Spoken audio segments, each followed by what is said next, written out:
You're about to watch another exciting episode of the Dungeon Run, but did you know that you can actually be part of the adventure? Tune in live on Wednesday nights at 6 p.m. Pacific time, and you can make your voice heard and help determine the fate of our adventurers. Hope to see you there.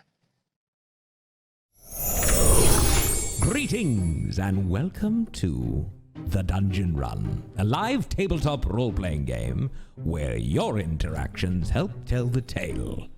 I am Lord Ereban, the Keeper of Secrets, and I have brought these adventurers together and set them on an epic quest to decide the fate of the world.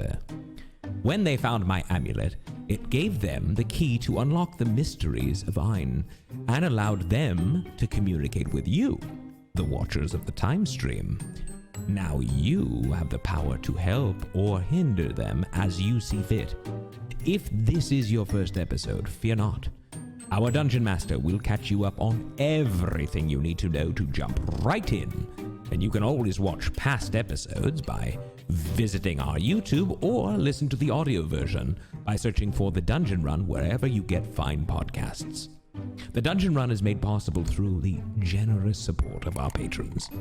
Bonus shows, special content, and more is available when you become a supporter at patreon.com/thedungeonrun.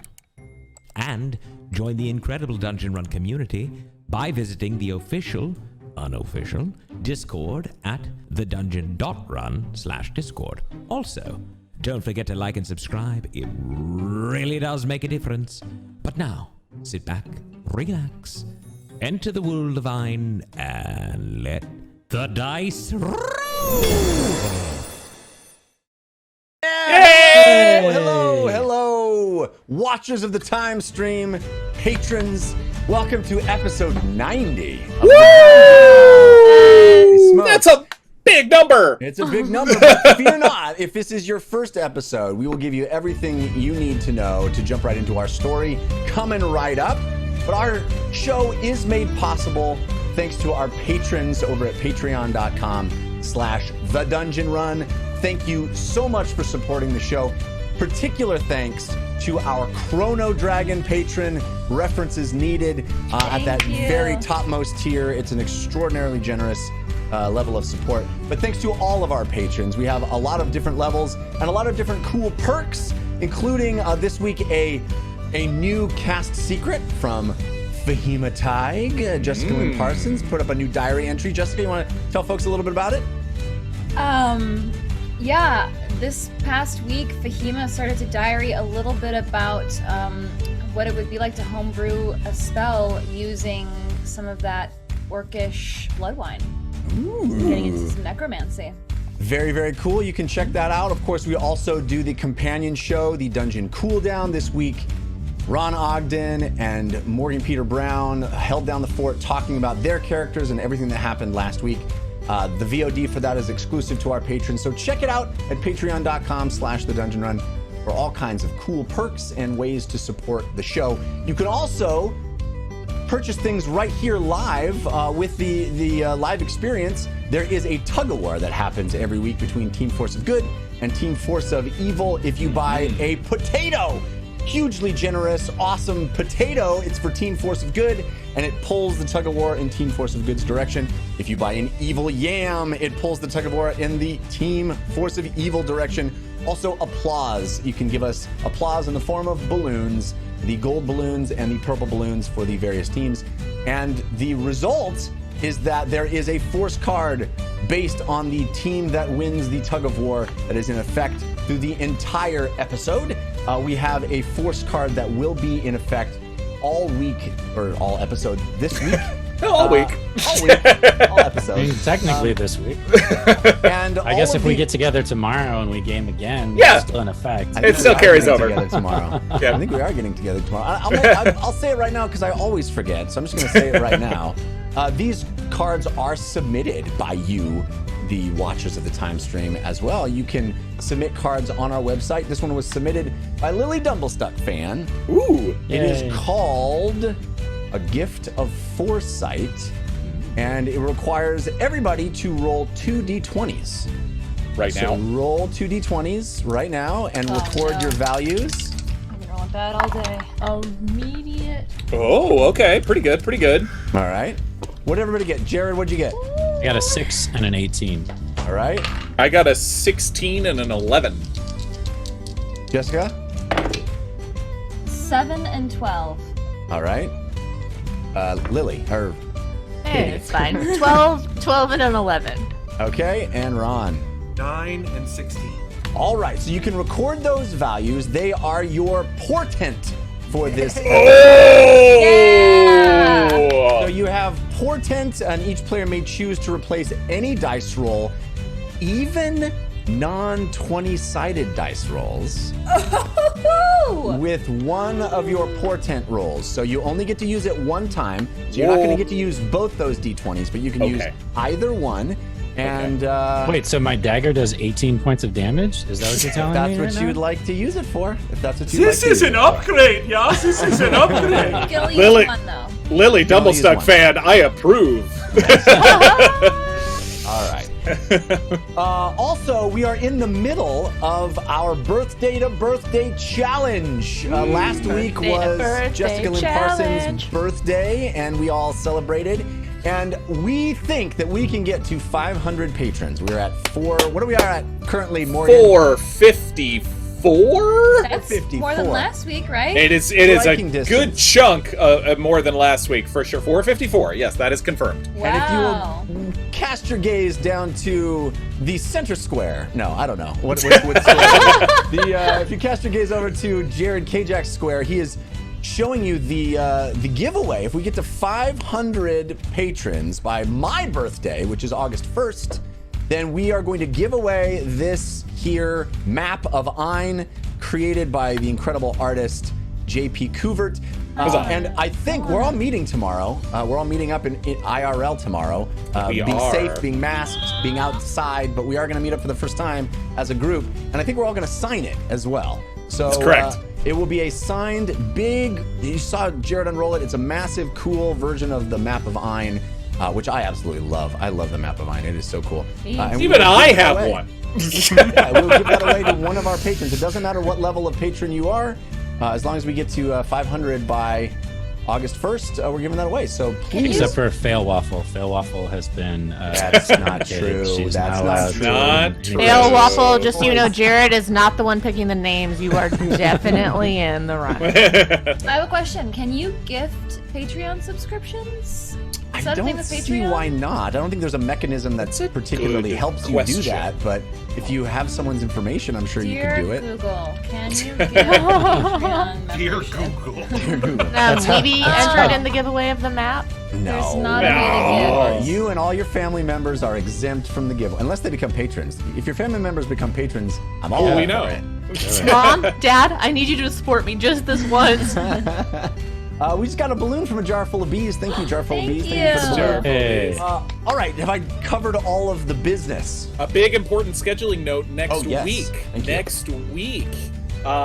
Next Wednesday at our wonderful, amazing time, we will be bringing back part 2 of the Sapphire Lights Festival. That's right.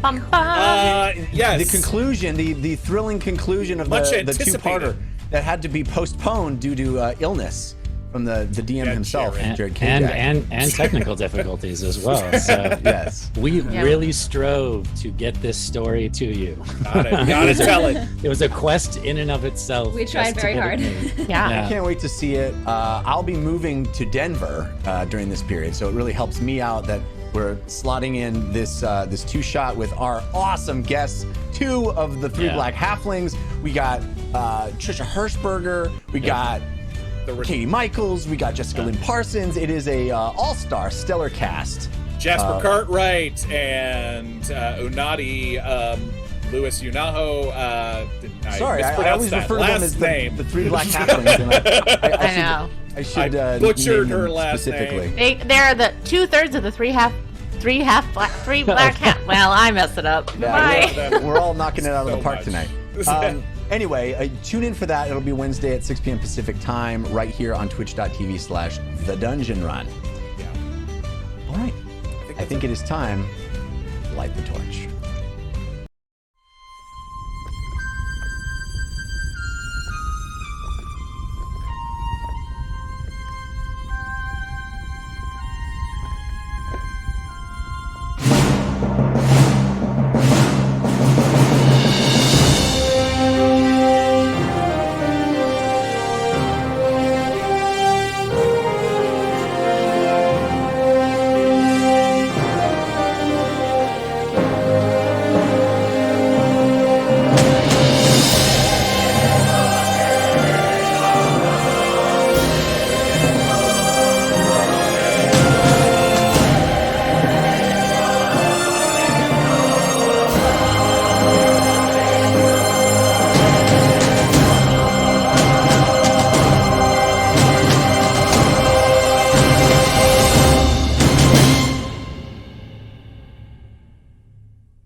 as a simple dungeon run. A quick quest for loot from an abandoned dragon's lair. But inside, these 5 adventurers found a magical amulet that dates back to before the Great War of Ideas. An amulet once worn by the Keeper of Secrets himself. An amulet tied to the mystery of the Wardens. For 300 years, the realms have been protected by 100-foot-tall beings, each tied to a different element. These Wardens ended the War of Ideas and kept the peace for generations. But recently, they've gone missing, captured and imprisoned by a cabal determined to siphon the Wardens' power for themselves. Searching for the Wardens is a group of wizards known as the Natural Order. One such wizard, Torvald the Timid, helped the team identify the Secret Keeper's amulet and learn that it too is connected to the Wardens. When brought into proximity with the elemental titans, it reveals hidden memories trapped in their subconscious, clues to the mystery of the Warden's creation and purpose. With Torvald's help, the heroes rescued a sky child named Diptha, who lay among the ruins of her lodestar, an enormous tower that had floated among the clouds. Another lodestar was being used to hold the Storm Warden, so the team flew into the sky on the backs of Pegasus, defeated the mad scientist who had overtaken it, and freed the mighty Warden trapped inside. But the danger was not over for Diptha and Torvald. When the team left to seek out additional Wardens, orcs from the city of Ukdun raided their camp and took them prisoner. Ukdun had long been at odds with the other great orcish city, Uggo's hometown of Thorn. While Ukdun battled with the dwarves over resources in the Nelrim mountain range, they also had to stave off aggression from Thorn under the leadership of Uggo's father, Ragefist. After Uggo and his brother Braca killed Ragefist, Uggo disappeared and was presumed dead. As the new strongest orc of the tribe, Braca assumed control of Thorn, but only intensified the city's isolationism and aggression. Uggo survived thanks to a team of researchers who had been observing the orcs of Thorn from a commorancy established just outside the city. A scientist named Lesliana nursed Uggo back to health and helped him control the rage that had threatened to destroy him. When Braca learned that Uggo was alive, he knew that his hold on power in Thorn was threatened. The only way to remain the strongest of the orcs was to defeat Uggo in single combat in front of the tribe. He made a deal with Ukdun to unify under their banner and lend aid to their war with the dwarves in exchange for Torvald and Diptha, bait to draw Uggo back to Thorn. The plan worked. After freeing 2 more Wardens and becoming the Heroes of Bingle, Uggo and the team decided to journey to Thorn to rescue the prisoners. They had learned that the Cabal capturing the Wardens was led by a powerful spellcaster named Calcutta Theed, the Ashen Mage. Theed was rediscovering knowledge that was lost after the War of Ideas with the aim of bringing an entire subterranean species to the surface, a species called the Drow. When the Heroes of Bingle arrived in Thorn, they immediately felt the intense and undeniable rage emanating from the city. The citizens, the wildlife, and the very air itself was thick with anger. Channeled, it seemed, from a dark pit in the center of town called the Underfury. Braca lived ankle deep in the water there, ruling from the darkness. And it was there that Uggo faced off against Braca as the Heroes of Bingle looked on. The 2 brothers nearly killed one another, but in the end, Uggo knocked Braca unconscious and threw him in a cage. Still, the thrum of rage remained inside the Underfury, so the team ventured deeper to an underground lake filled with orcish bodies. In the water, a terrifying aboleth waited for them, amplifying its rage and psychosis to the entire region. It took all they had, but the Heroes of Bingle managed to destroy the aboleth and sever its hold on Thorn. In the aftermath, they found Diptha changed. No longer a sky child, Diptha told them that she was past tense, cursed to remain underground and forever be known as Diptheed. Undaunted, the team tried to bring her to the surface. But as she took a few timid steps out of the cave, the very ground itself seemed to reclaim her. Screaming and tearing at the soil, she was swallowed by it, pulled under the earth. The heroes found her again inside the subterranean chamber, resigned to her new fate. Lily redecorated, trying to make the space as pleasant as possible for her, while Fahima transformed James into a giant squid to allow him to explore the waters at the bottom of the lake. Through a crag deep at the bottom, he found a disturbing obelisk marked with the symbol of the abyss. Meanwhile, Uggo tried to adjust to his new role as War Chief of Thorn. He decreed a new way forward for the city, in accordance with the precepts of his god, the Candle Queen, and wrestled with continuing Thorn's alliance with Ukdun. He and the team, along with Torvald, Lesliana, and a chained Braka, moved into his father's old residence, full as it was with turbulent memories from his childhood. As we ended last week, Uggo and Civ set out to enjoy the evening's festivities in Thorn and to oversee the preparation of Uggo's coronation feast. But before the rest of the team could join them, James was visited once again by his warlock patron, Shothragot. In the split second he was gone, James was altered, a reminder of his service to the Old One.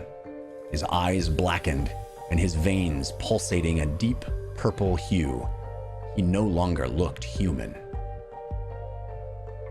That is where we will pick up this week.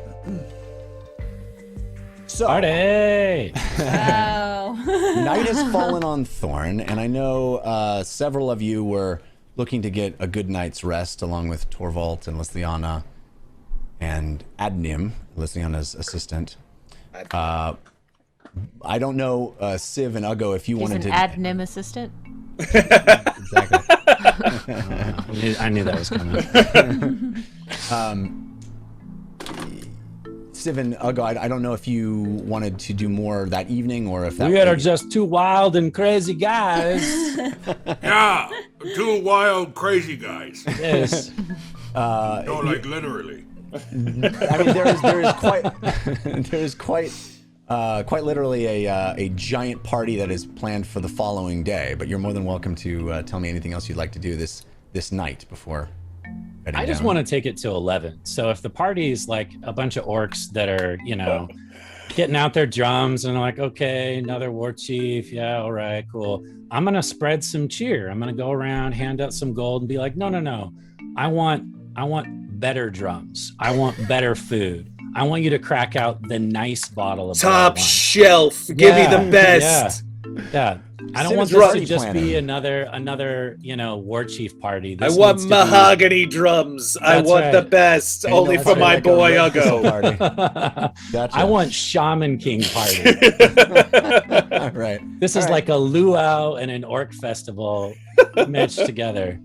Let's right. kill the pig. Let's put it on a spit. Let's get this party Roll going. me a persuasion check. Oh, a party check. Party persuasion. You Jeff, have can I advantage- assist him here? Sure. You had advantage from 12 rum sips that was countered by Fail Waffle. That's pretty good. That's pretty good. But I'll give you advantage if Uggo wants to assist you. Yes. Oh, that's not too bad. Yeah, I think Uggo's going to use this opportunity as Civ is buttering up everyone for the party. I think Uggo's going to use this as an opportunity to observe who might be individuals he has to worry about. And with those, he is exemplarily kind and happy with them. Okay. So I would argue like insight or perception. Okay. I'll give you a insight check. You have advantage from Forever Strong 77, countered by Alpha 2790. Thank you both. I got a 17 on my persuasion. All right. I got a 20 dirty on my insight. All right. Civ, tell me how much gold you want to use to butter these palms. Would it be more effective to use coins, dwarven gold that I could possibly pawn off as being stolen, or Olswatch gold? I mean, I I mean, What do if they prefer? So there is. I have multiple currencies. There's certainly multiple currencies. There's certainly no love loss. What do you want? between You want it in this? You want it all slots? I mean, come on. Mark, I have demon skins. What do you like? whatever you want. Whatever makes you happy. True Olsvachian. You like dwarven gear? I have bows. I have crossbows, sword, axe. You like a helmet? I have helmets. There's certainly no love lost between the orcs and the dwarves, so they would not be interested in dwarven things unless, yes, it caused them some anguish. They was stolen or it was, pilfered in some way. It was I will gladly lie and say that it's stolen dwarven goods if that makes them happy. Sure. I think you are perfectly able to increase the level of party here. Yeah. You're leveling up the party for tomorrow. Yeah. I think I want this wall painted Uggo, what's a good thing? Uggo the Shaman King. Paint it right here on this wall right here. No, you already give one. Uggo the Brave. Uggo the Brave. Yes, good. Uggo the Brave right here. Big letters. In orc and in common. Just in case someone comes along that doesn't know orc, they know. And Uggo says out loud, "Decree! Uggo make decree! From now on, Thorn bilingual!" Oh, the orcs very. Most of them speak common, but my goodness, it is. This is big news, and it is passed along throughout the assembled orcs.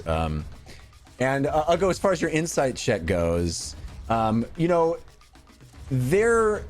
you've given a couple of speeches now, and the tenor of your speeches, the content of your speeches has been passed far and wide. It is no mystery to anyone what your vision of the future of Thorn is. There is some resistance I think you guys can pick up on. It is not all easy going as far as convincing the orcs of Thorn that the way of life that they've been living for as long as they can remember is changing. But I think you're picking up that there is hesitancy. This coupled with the fact that this sort of baseline level of rage that has existed for as long as you've ever known is now absent, and there's an uncertainty that comes along with that as well. I think Uggo, with your insight check, you are also able to pick up on the fact that an old advisor to your father, one of the older orcs in the city, a respected and wizened older orc that you remember well at your father's knee, being in his residence, part of his decision-making process. So, a respected member of the tribe by the name of Bogash Bloodspear is still very much a part of the politics of the city, and that he will, by inheritance, be assumed to be one of your advisors and one of the people that will sort of be in charge of executing your will in the city, following your orders, making sure everyone is communicated.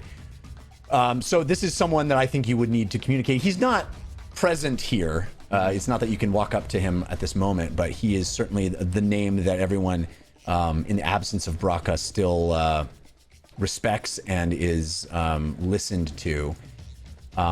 So that is information that you would glean. Jeff, any other information on how many poor, how many destitute, sick there are in the city?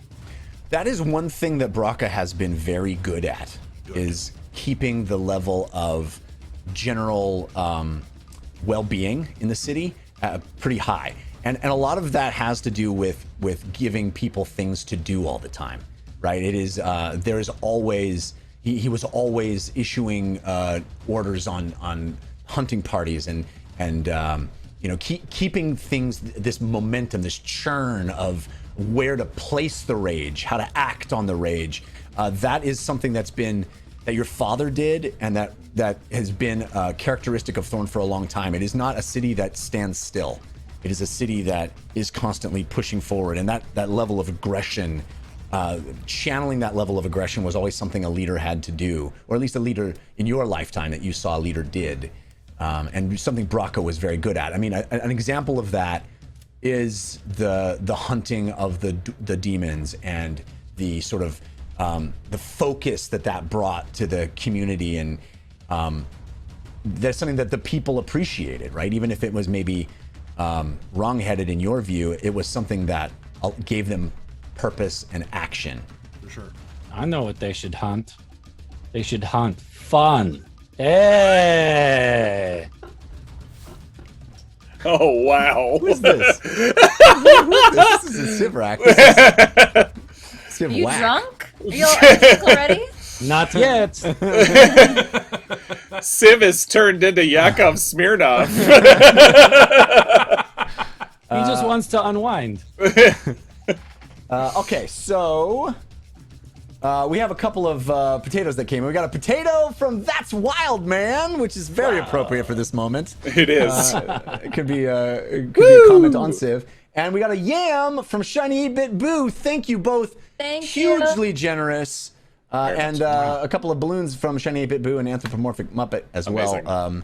So that puts the war update at Team Force of Good 47% and Team Force of Evil 53%. I said the card that you guys had, but I didn't mention that it was a Team Force of Good card. But I think that was obvious by the fact that they had a good, It's pretty obvious. good outcome. Can I pay them to erect a stage? Like a stage, like either a performance stage or a stage for speech? Yeah, Because this is a hall, right? It's a hall. Yeah, so yeah, there's a it would bunch be of in long the tables. the sort of the great banquet hall. That I is don't in want Thorn. him standing on a table. I want him to have his own stage. So I'd like them to erect like a small stage at one end of the hall as well. All right, this is something that they'll have to work through the night, but you grease palms and you Extra give gold. Yeah. All right, whatever so it deduct. takes. I would say deduct 20 or 30 gold from your. I'm dropping 100. All My right, friend only becomes the Shaman King once in his life. You're paying union overtime rates, Jared? Oh my god. Look at that. Let it rain, gold Which is coins. much more difficult with actual gold Yeah. coins. It's very, Ow! very Ow! difficult. All right, so unless there's anything else you want to do, that all that preparation will be for the following day, and we know that James still is unable to sleep. You cast that dream to Nance last night. The rest of you, I think, are having a good night's sleep. Uggo and Civ drag themselves in quite late, I think. I'll get us a bite to eat or something, so we have something to nosh on while we're walking. Jeff, back I want to to be clear us. that Uggo is not drinking. Okay. He Yeah, is, Civ's not drinking Yeah. either. Yeah. What? You're just acting Yep. all Naturally Drunk? happy. He's happy. You know what? chocolate Drunk wasted. on Yeah. life. Yeah, I like it. All right, so Drunk on not being an Aboleth's thrall. Yeah. I survived death yet again. Drunk on survival.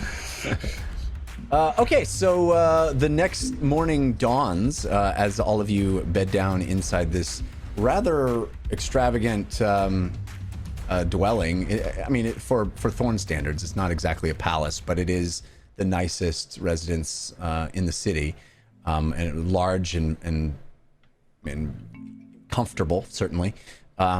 Before anyone wakes, I would like to do something. Okay. James would have pretty self-conscious about his new appearance, would have found a scarf or something like that, or used the scarf that I think Civ gave him. Yeah, I gave you one. And wrapped it around his head as best as he could.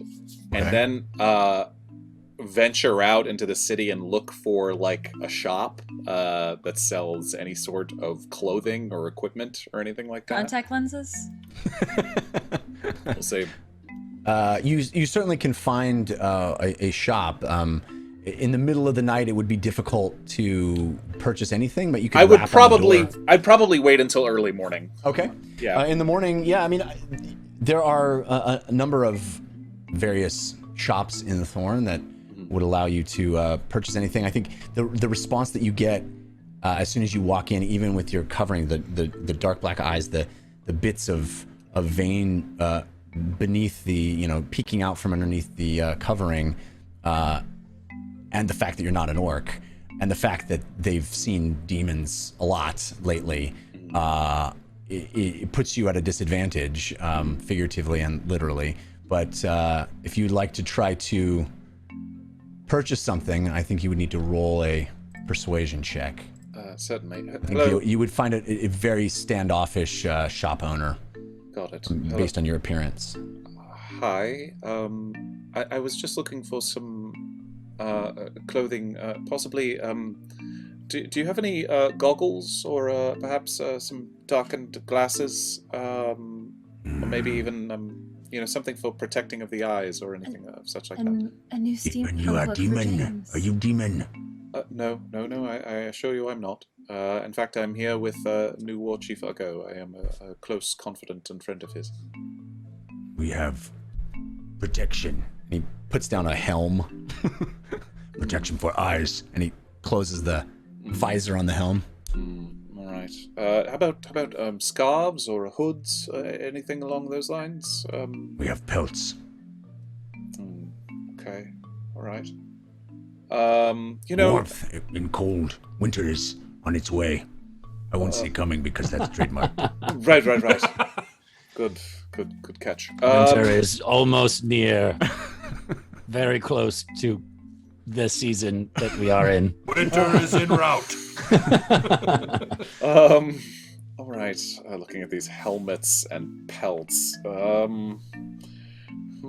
Okay. Civ's got stuff. I got all the dwarven stuff, not let alone the scarves and stuff, and like costumes and disguises and what have you. Right. All right. No, thank you. No, thank you. This will. Thank you very much. It's a lovely shop. Lovely shop you have. Closed door behind you. Will do. Thank you. So enjoy the festivities later. May your enemies die at your feet. Oh, thank you very much. And I will awkwardly make my way back and maybe try to buy some breakfast for people, and basically be ready for them as they wake up. You find similar treatment anywhere you go. You even walking down the street, you are there. People give you a wide berth. And this is an orcish city that is used to not cowering from anyone, but you are being treated as if you are a demon walking down the center of the road. Okay.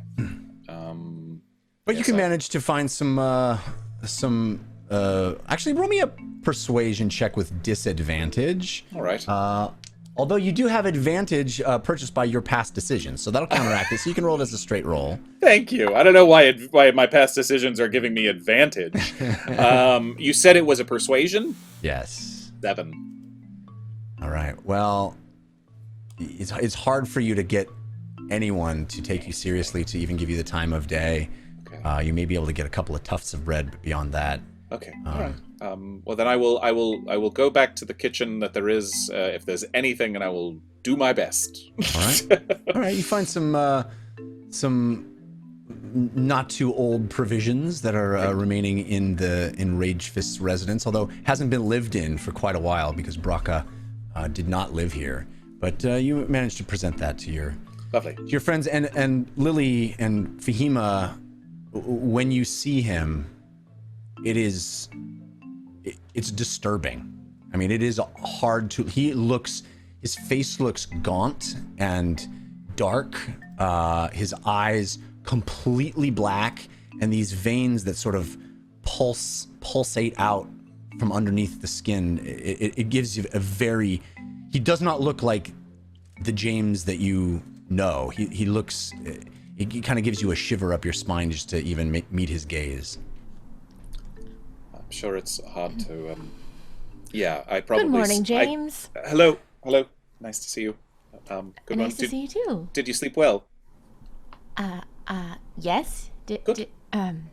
No. Is it rude to ask? Okay, yeah. Okay. It's fine. It's fine. That's the norm. Well, I think it's not so bad. That's the sort of dark and brooding look on you. Yeah, Thank I you. think maybe for the party you could use some war paint if you wanted to accentuate the veins. We can talk about that later. And in terms of intimidation, you can't really tell now what's going on with your eyes. So I have a That's lot true. of I have a lot of work to do, so I'm not sure I'm going to be coming to the party. It's fine. James, what okay. work do you have to do? A lot. What?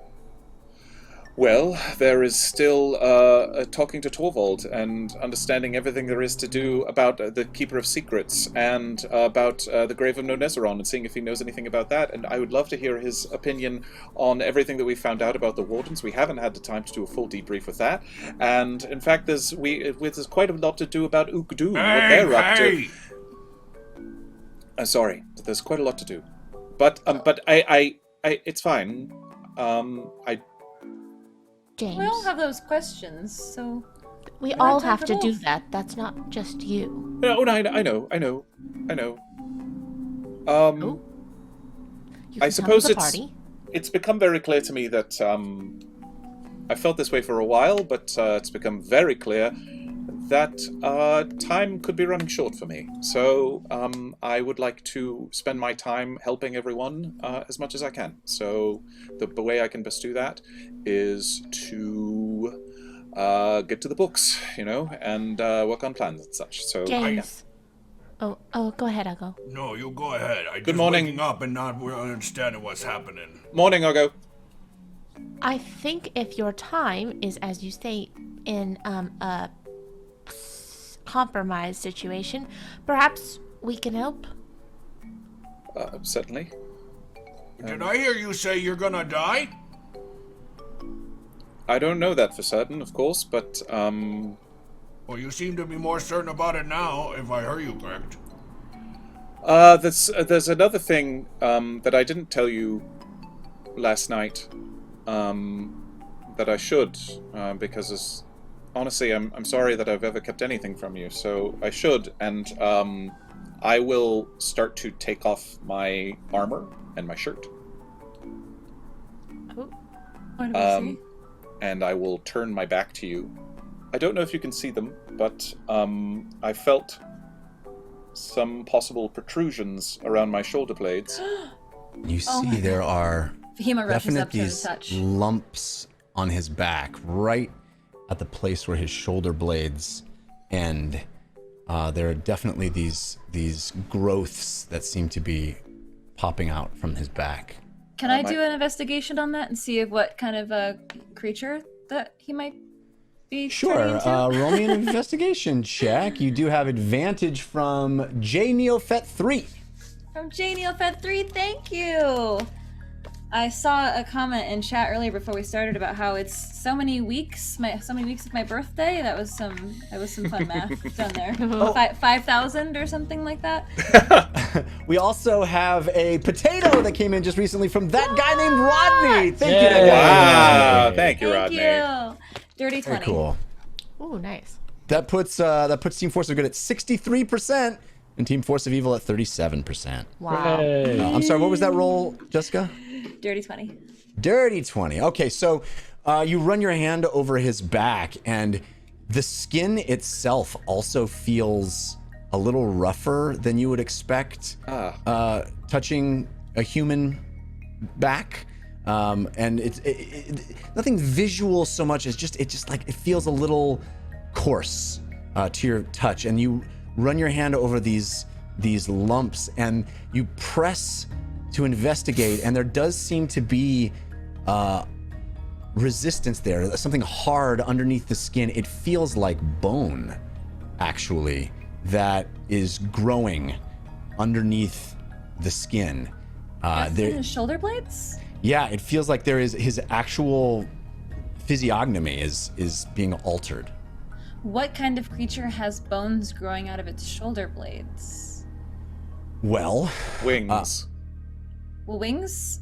Wings. Are not- Wings and teeth.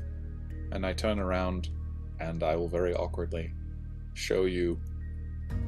you see that the teeth are different than you ever saw in James's mouth. They're sharp. His incisors have seemed to lengthen, and his teeth all along the side.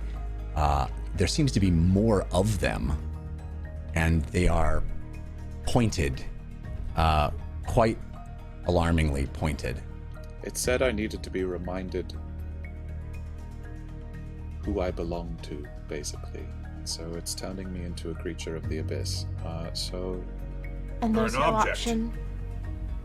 Say again? You're an object. I'm a person, but, I know you are. well, There's no way to reverse this? I don't know. Did they But- tell you? No, they certainly did not. They but- didn't say what they wanted. They wanted me to know that if I told them no, again, that there would be consequences. That is what I understood. So bad about sprouting some wings here. I think Seems it's turning like me sort of a into a boon. demon, Fahima. And honestly, the incisors are much sharper. It's much better for eating. With your Fahima. diet, you're a carnivore. Does your Fahima, mind change? I don't know. I mean, has it changed yet? No. So presumably you could just be James, but as a demon? I appreciate your optimism. But something tells me that probably wouldn't be the case. Well, But listen, can't your patron come talk to us? I doubt it. And But- can't you ask it what you can do? Yeah, kill Brocca. That's what it wants. Hmm. And if you do that, it won't do this? I don't know. I think Well- I might get this as a punishment anyway for refusing to do it the first time. They sound very non-committal. No, I think they're too committal, actually. I think on their end, they ask for things from time to time, and they expect me to do them. And when I choose my family, when I choose all of you over them,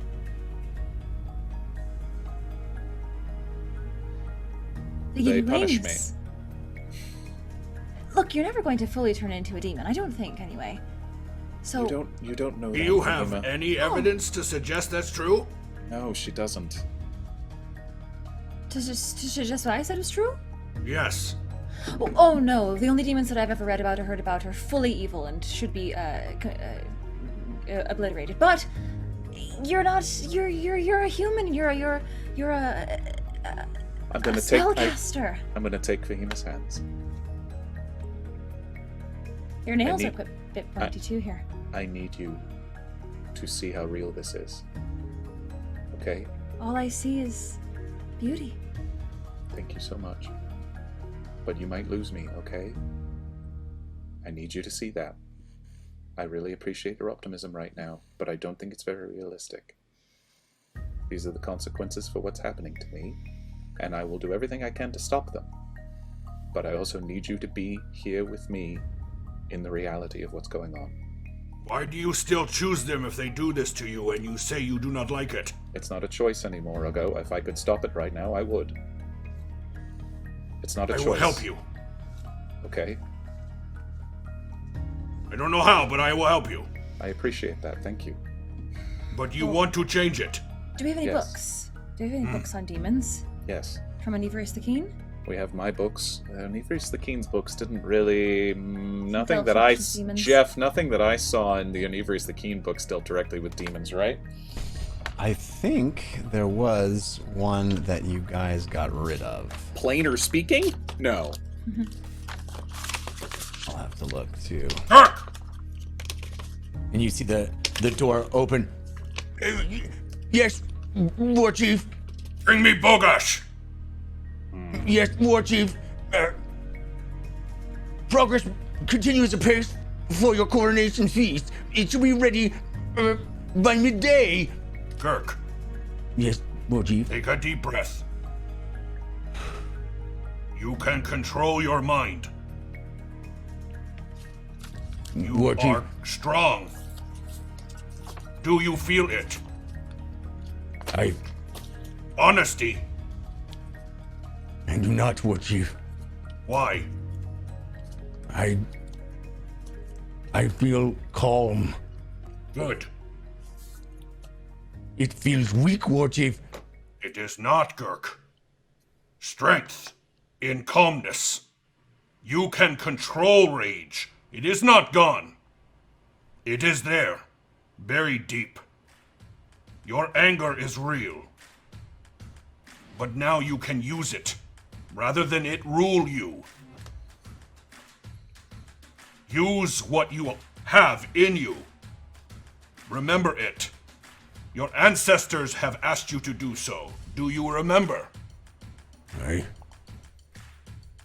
remember. You are same Gurk. Made new by Uggo and family. Thank you, War Chief. Thank you, Gurk. I shall get Bogash. Good. He runs off. Who's Bogash?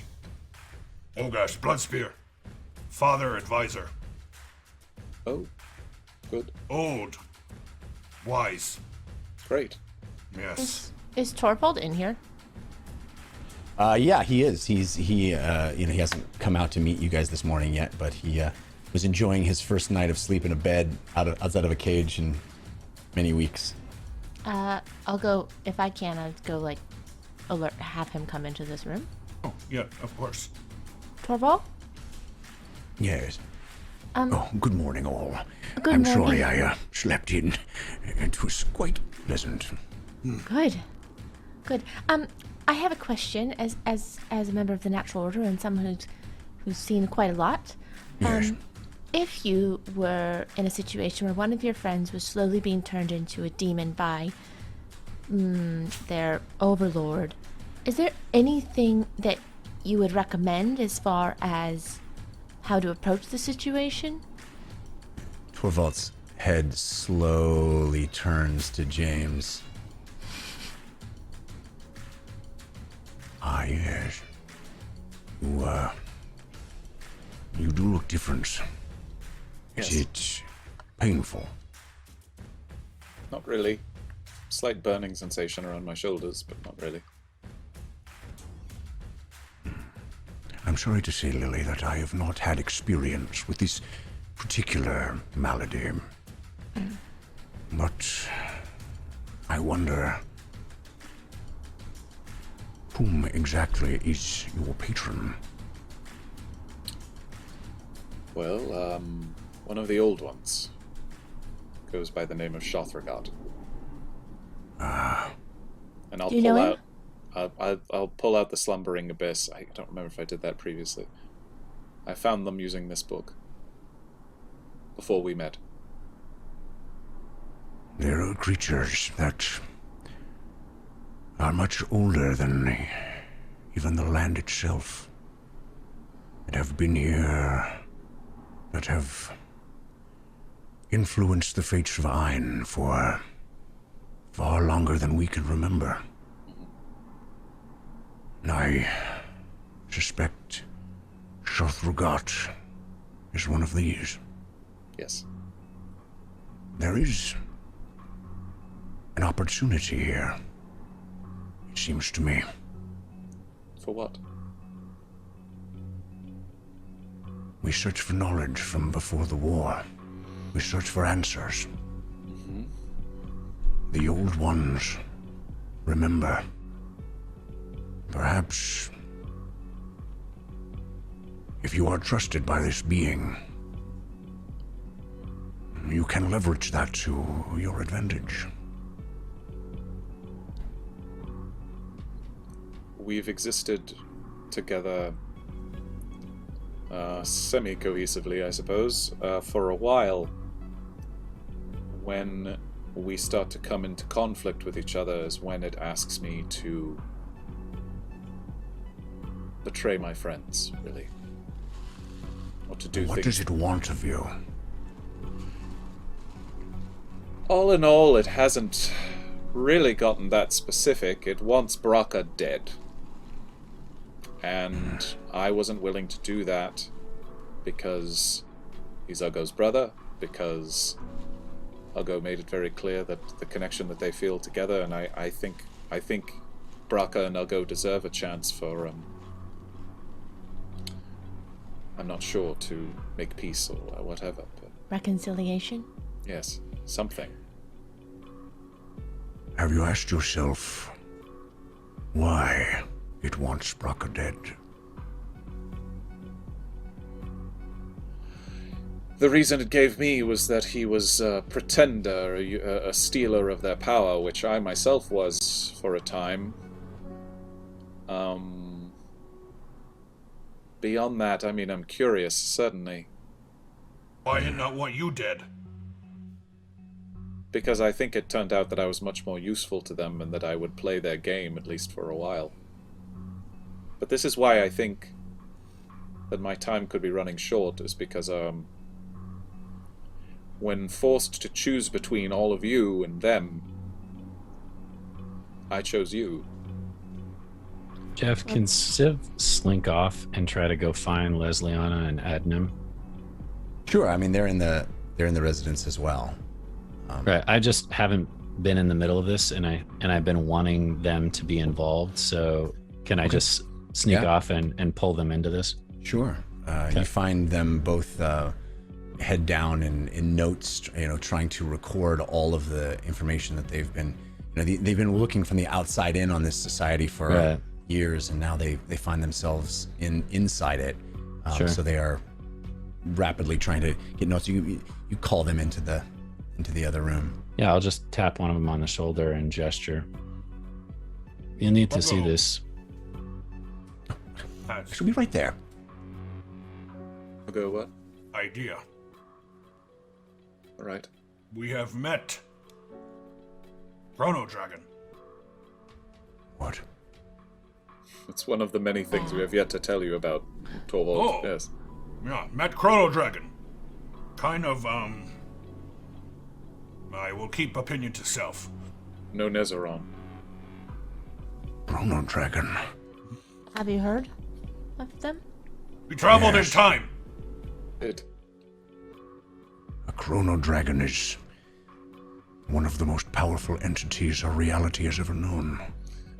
Yeah, that tracks with what we saw. Need to find Grave.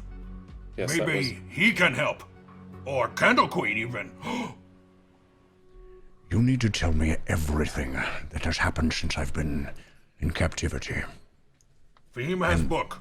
That's about the time that Lesliana and Adnim walk out, and Torvald turns and sees Lesliana walk in the room. Lesliana? Torvald? Oh. Lily can't help but make that Insight check. Yeah, I'm insight check. Insight check. Insight check. Yeah. That's definitely insight. And I might use my force of good on this. We'll see. Jeff has sexual tension with himself right now. Yeah. He did. All right, James, you have advantage from Fall Star. Thank you, Fallstar. Oh yeah. Okay. 21. You definitely recognize some recognition between the two of them, and it is not the first time that they have been face to face. Do I That see is clear? Attraction? Bark. I don't 21? think that's what you. I don't. I don't think that is the primary indication that you're getting. I don't think you're getting like. Okay. Ooh la la! I think Annoyance? it is. They certainly have a history that is clear, and I think there is more. I think there is more standoffishness, if that's the word, from Lesliana's side than from Torvald's side. That she is less inclined to sort of let her guard down. Noted. Okay. I don't mean to interrupt, but my friend here is very sick. Could you take a look at him? And I point over at James. This was not present yesterday. It was not. Torvald, have you experience with this? No, I do not. He claims to be in league with an old one. My goodness. Not unlike what we observed with Braca, it seems. Mm-hmm. That's right. And by all accounts, they were in competition, the beings. Seemingly. Adnim, are you able to heal this in any way?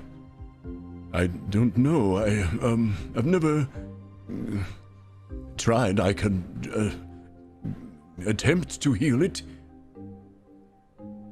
I don't think it'll do anything, but you're welcome to try. Thank you. He lays his hands on you. His eyes roll back in his head, and he speaks words, a syntax that is hard to follow. And his hands glow, but nothing changes. Thank you for trying. I don't believe this is a disease. No, it is something more. Yeah. Fascinating, to be sure. It's possible that this is, as they told me, a sort of a punishment, a reminder that this is not, that I'm not going to turn into a demon right away, but if they continue to push me in a way that will force me to turn against all of you, the answer to that will still be no, and I know they can hear me say that right now. I promise I won't let you hurt any of us. Thank you. It may come to that, Uggo. And I look at all of you, it may come to that, and I'm sorry. Not that I want you to do their will, but I did read in a book once, sometimes the more we push against the will of the gods, the more deeply entangled we get in what is fated to come. That's wise words. I think that ship has sailed. Well, your resistance to doing what they want seems to be worsening things. And again, not saying you should be murdering people at the whim of others, but You're also no good to them, really, as a demon, if you think about it. Are you a were-demon? No, I don't think so. Maybe work same way? I've done other things for them. I never told you all this. In fact, speaking of other gods, of other forces, and I'll look at Torvald, and they seem particularly defensive about other deities or other powers. In fact, when I was asked, when we were in the middle of the deep reef, I was told to not take the blessings of the amulet. It almost killed me. Shothragot told you this. That's yes, and then again at Strangest Fate, Shothragot told me to not go to the celebration of the what's the Custodian. The custodian, yes, thank you. So I pretended to just be sleepy and I said I was sleepy and wanted a night alone. I didn't tell any of you that at the time, and I'm sorry, but I did not go to that party by Shothragot's wishes. that happened either time, other than nearly dying, but I was able to do their wishes simply by not going to a party, so I did them. I'm just challenging here, just for the sake of argument. What if they do know something about the future that we don't? I think that's very possible. Taking out, I'll go just examining this totally objectively. What if You haven't taking been out listening to my oaths. taking out Braca would actually be better? Perhaps he hurts more people in the future. I have gotten the sense very strongly that the old ones very much have their own agenda. And the good news, why that's worked for as long as it has with us, is that agenda is not in line with that of Calcutta Theed and her cabal. I think that the old ones and the cabal don't get along. I think but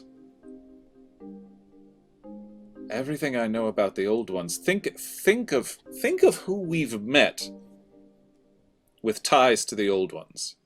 Jaspin, the Viscount. Do you want me to end up like him? Braca. Wait there. Well, but were both of these people taking power when they were not supposed to? Look, all I'm doing is just challenging. Jaspin seemed to be doing it at the behest. Seemed to be doing their wishes. In Fahima's defense, I must say, it has been my experience that when it comes to deities, logic is rarely applied.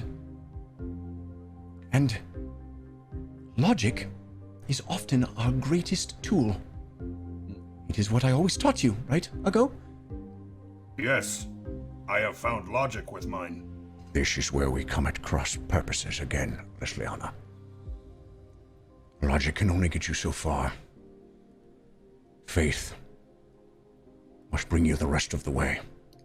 I do not agree with that, and you know it. Why can it not be both? I think that Uggo has found. You know, listen to me when I say. Right. Faith in what, though? Faith in one's own ability to learn, or faith in a deity? Exactly. Uggo has made only oaths. Has made only promises to all of you. Power generated because of such. Uggo choose to say Candle Queen give power to these oaths. Only because that is who showed me.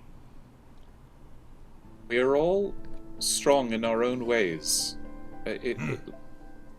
Fahima's curiosity and ability to investigate and learn more knowledge is what makes her powerful. Your faith and your ability to devote yourself so strongly is what has drawn you to the Candle Queen and given you power, and so on and so on. I'm sorry, Lily, what were you going to say?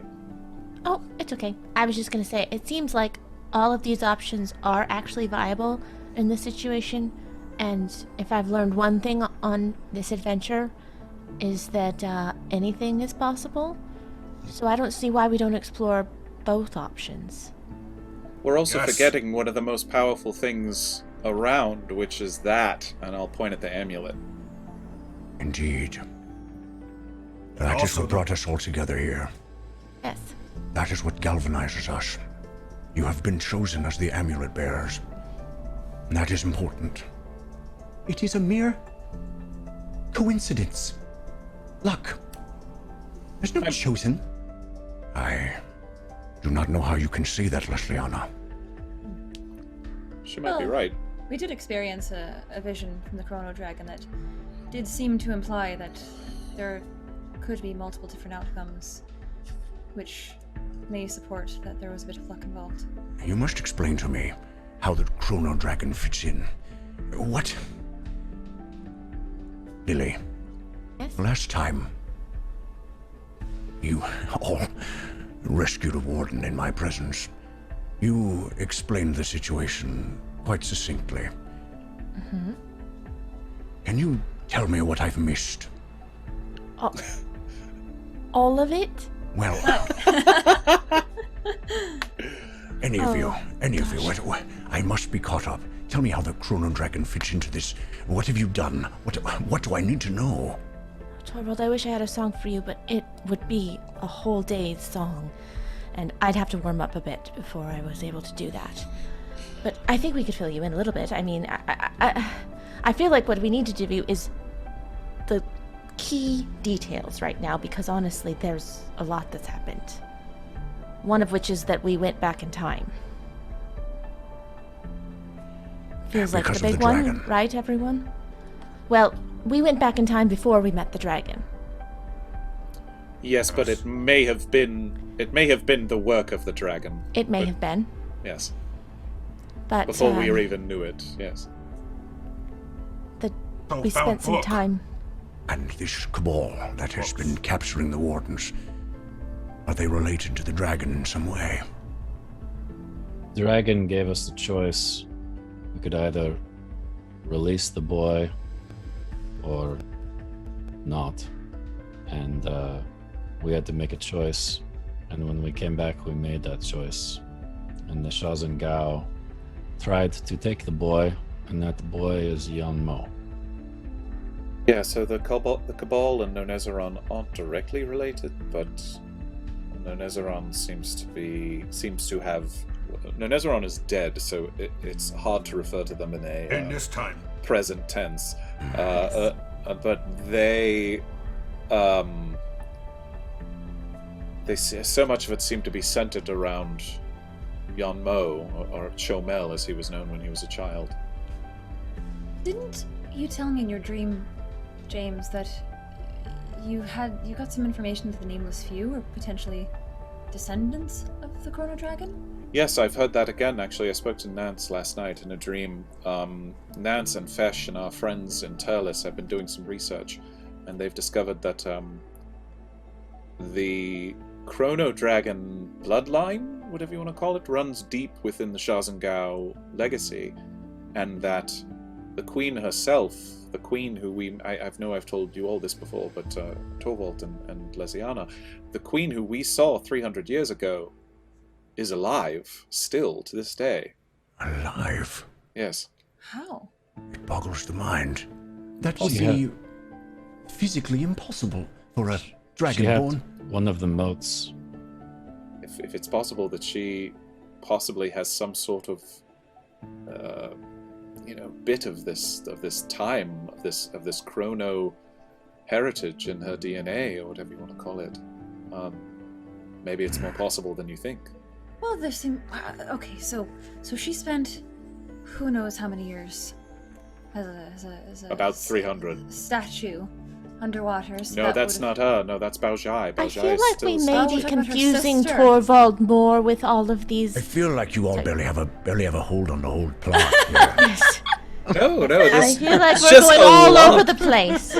There's just a lot. No, Baojai is Shomel's mother. She is dead. She is a statue at the bottom of the ocean. No, her sister, the woman who tracked her to the end of the earth. That's right. Yes, she is alive. The ruling princess of the Shothragot. Seemingly, yes. Yes. Someone make us forget things. Now Someone made us forget forbidden knowledge. We found it. Yes. And why? Why are you searching for the grave of the Chrono Dragon? We don't quite know. It was a The tip. secret keeper. No, it was a tip we were given by Vic before she died. Yes, she said go and find the secret keeper. That's not true. Conroy told us to go find the secret keeper. Vic told us to find the grave of Nonezeron. So, the grave of Nonezeron and the secret keeper are two different things. I got confused too, Siv. I thought they were in the same spot. So then, that is confusing. Why would we go find the grave of Nonezeron? It is just a dead dragon. Because it was a dying wish of your friend, Vic. Oh. and if your friend Vic was in this cabal, capturing the wardens was no small feat. Torvald, do you know of anything? Do you know of an artifact called the Urn of Invention? No, but you told me of an urn in your vision, your first warden vision. Yes. There was a similar urn that was destroyed atop of Skyscorcher Peak, and that seems to be what has released, or at least, as far as we can tell, is what has released all of these demons. The destruction of that urn released all of these demons across all of Ayn. Uggo pulls out his ceramic piece. When you put next... Ooh! And he puts it close to... Just so you're caught up with what we're talking about, the destruction of the urn happened at the top of Skyscorcher Peak. In our time. In our time. That's right. Yes. It is what we observed radiating. Can we get a across... whiteboard? Sorry, go ahead. Which is why I'm glad we're having this little chat. Clear up any misconceptions. It is what we observed radiating across the continent. We were able to calculate the origin point being on or about Skyscorcher itself in the Nelrim mountain range. So you're saying... We were And very when you close held to that up next explosion. to James, nothing Yeah. happened. Okay. Well, this, For that much. he's clearly not a demon because this will glow near any of the demons we found.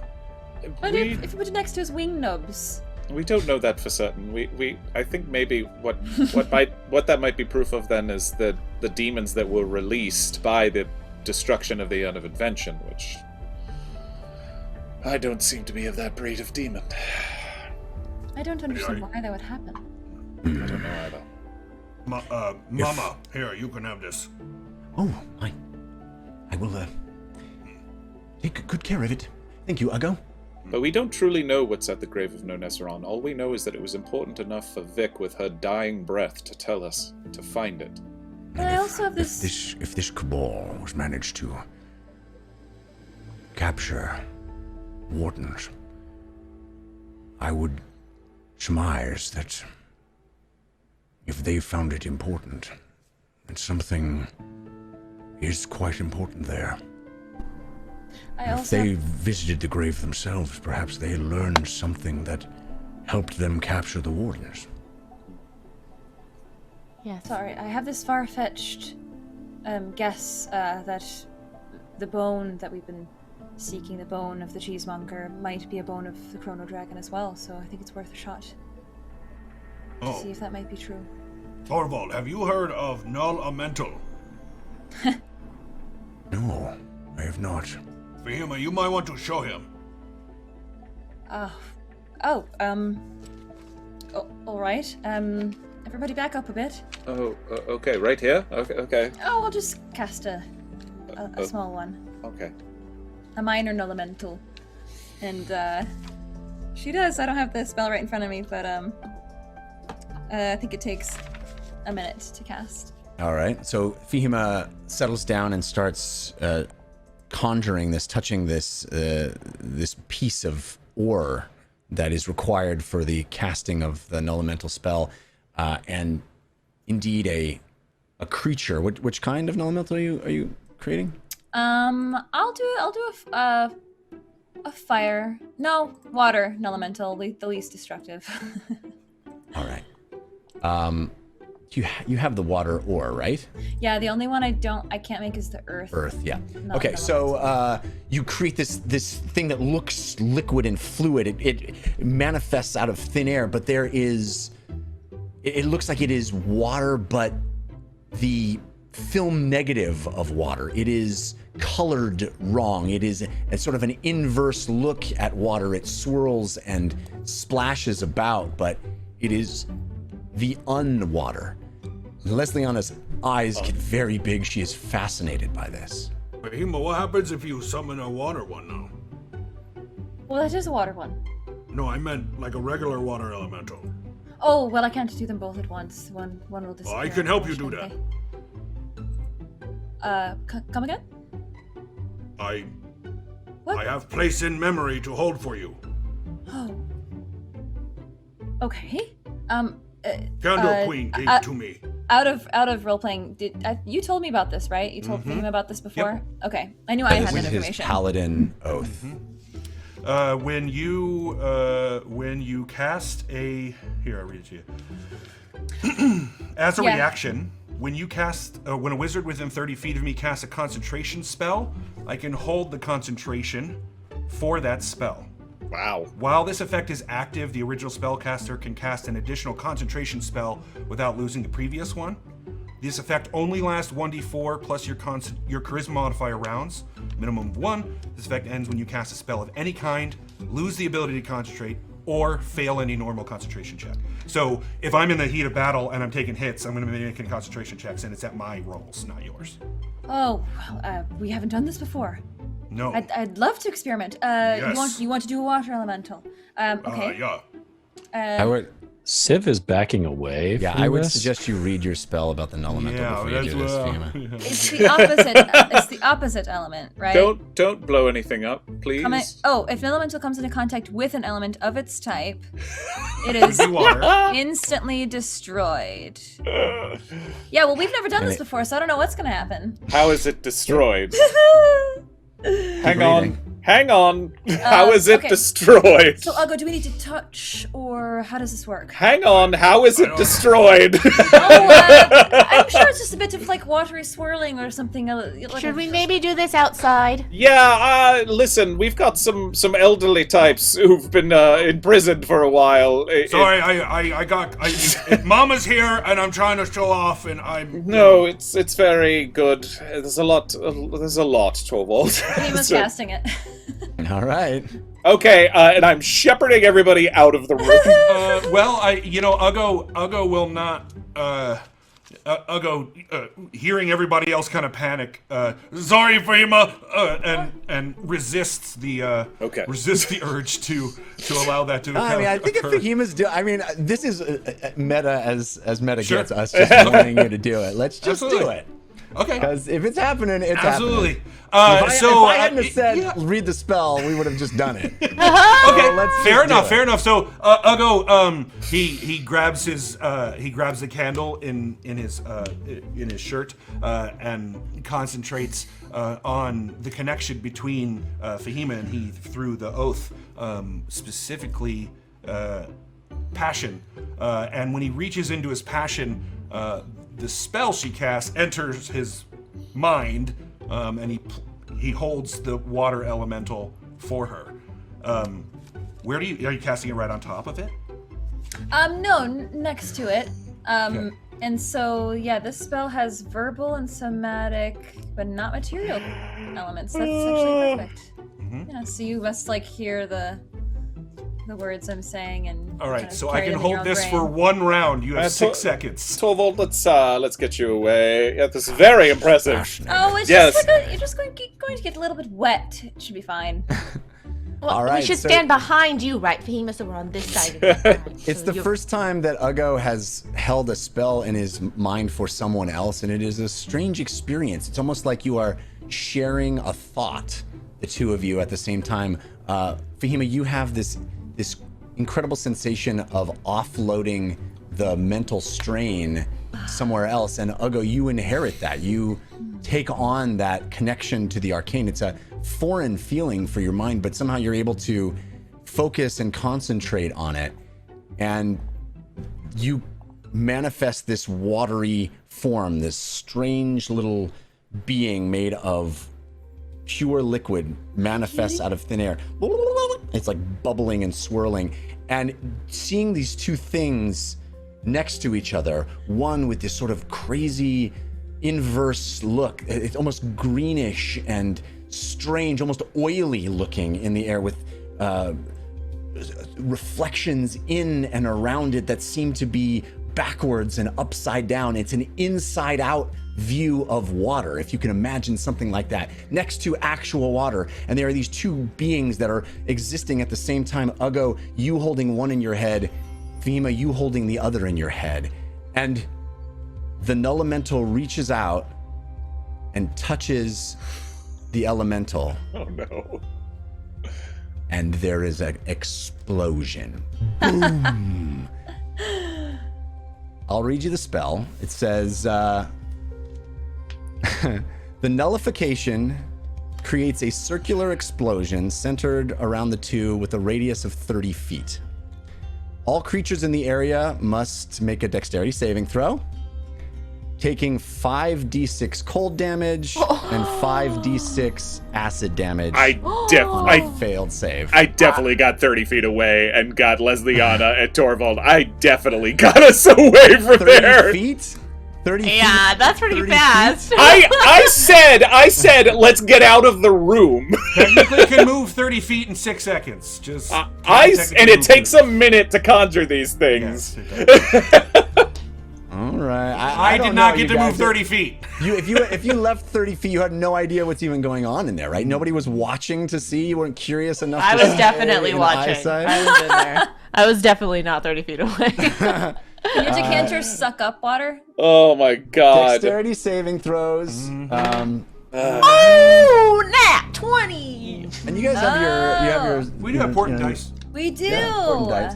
Also, not 20 for you, so you take half damage. Civ, you have advantage from False Start countered by Fail Waffle. Fahima, you have advantage from Kitty Scritches. James, you have advantage from which space? Uggo, you have advantage from Jamie Thank you. at 3, countered by Alpha 2790. I made it. Another 21. Go ahead and use my. It's only a DC 13. By the way, I'm using these awesome new dice that were sent to me by Kraken Dice. Oh my gosh, they're so generous and sweet of them to cool. do. Thank you, Kraken Dice. They're gorgeous new dice. Rolled pretty low actually. 4 plus 8 is 12. 13 points of cold damage, and well, that's not good. 12 plus 4 is 16 points of acid damage. Everybody that made the save, it's a DC 15. Takes half. Oh my gosh. Mine says DC 13, Oh, is it 13? but we all got above that anyway. Round What's the down or total up? damage? 28 or 14, I believe. Is it down? We round down. Yeah. Yeah, Great. Total. That's total cold and. I think Acid. so. 16 and 12, wasn't that what it was? Or 16 and 13, you're right. Yes, so it was still 14. So Yeah. a water and elemental does cold and acid damage, That's right. and a fire would do fire and. Where is it? Hang on. I don't think I have that information in my spell. Oh no, sorry, no. Sorry, it's force and acid. Water does force damage and acid. Fire and cold, force and acid. Thunder and radiant, I think. Ow! I don't know why I thought it was it does its own and then the opposite element of damage. Could we please exercise some caution It does. with civilians in the room? So this explosion blows a giant hole in the side of the residence. Oh no. And each of you takes that damage. Everyone is shocked and frightened. Both of the elementals are completely gone. It destroys both of them. And there's this gaping hole in the side of the residence, the War Chief residence. And just as Girk and Bogash are Girk bringing this Elder of Thorn walking up, and then this eruption of water and acid spewing out the side, this massive explosion that takes out half the wall as you all are standing there. And you see Uggo, this elder statesman, this sort of hunched orc that you remember being younger in your youth, standing next to your father looking at you.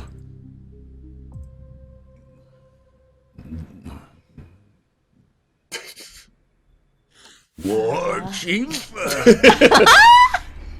Bogash, I am glad you have come. I'm glad I did not arrive earlier. I am also glad you did not arrive earlier. And Uggo's gonna look around and make sure everyone's okay. Everybody okay? I am missing because I went to go check to make sure that your brother did not escape. Okay, well, Siv's not here. Anybody else? Oh, everybody Lesliana okay? is standing there. Oh. Fascinating. Right? Admin, Very fascinating. Would you mind taking care of this? And she holds up her arm. There's a big acid burn on her arm. Admin, Yes. I got it.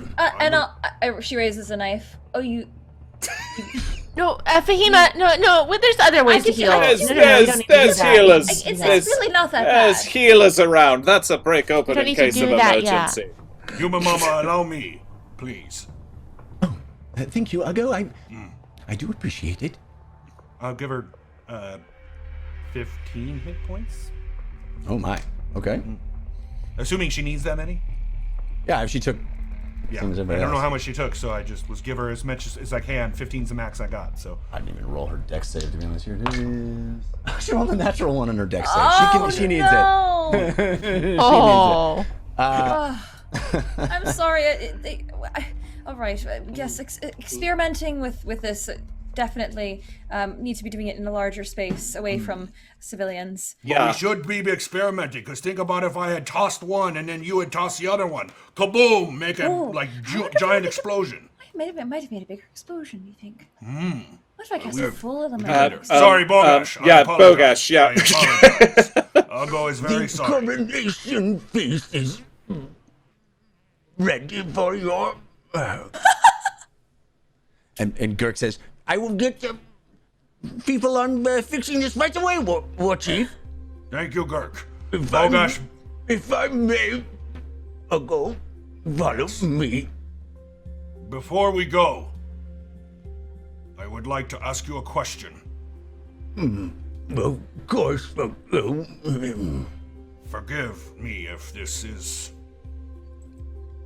rude, but I need you to look me in the eyes and tell me you are not, and I'll get real close to him, you are not a demon. He leans in, and there's a smile that curls up over his tusk. Great and powerful Uggo the Undisputed, slayer of water demons, protector of the flame, blood wolf, skull crusher, and hero of Bingle Island. I am not a demon. And as he says that, Uggo will cast Divine Sense. All right. It's within 60 feet. Anyone that pings is celestial, fiend, or believe Fae. Let me make sure. There is just a passing wispy sensation coming from James's direction. Ooh, Great. wispy demon. You see Uggo quickly look at James and then back at Bogash. You have told Uggo the truth. Thank you. Your coronation feast awaits. Please, let us go. And you walk down and you see Girk. I will fix this right away. And he runs up and they start working on the hole, and you just exploded into the side of the building. Oh, Girk, I think it's okay if you come to the feast. No, I got it. Oh, Girk, okay. please join the feast.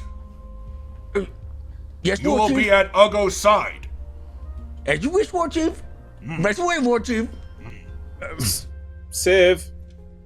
I left to go check to make sure Braca is still in his cell.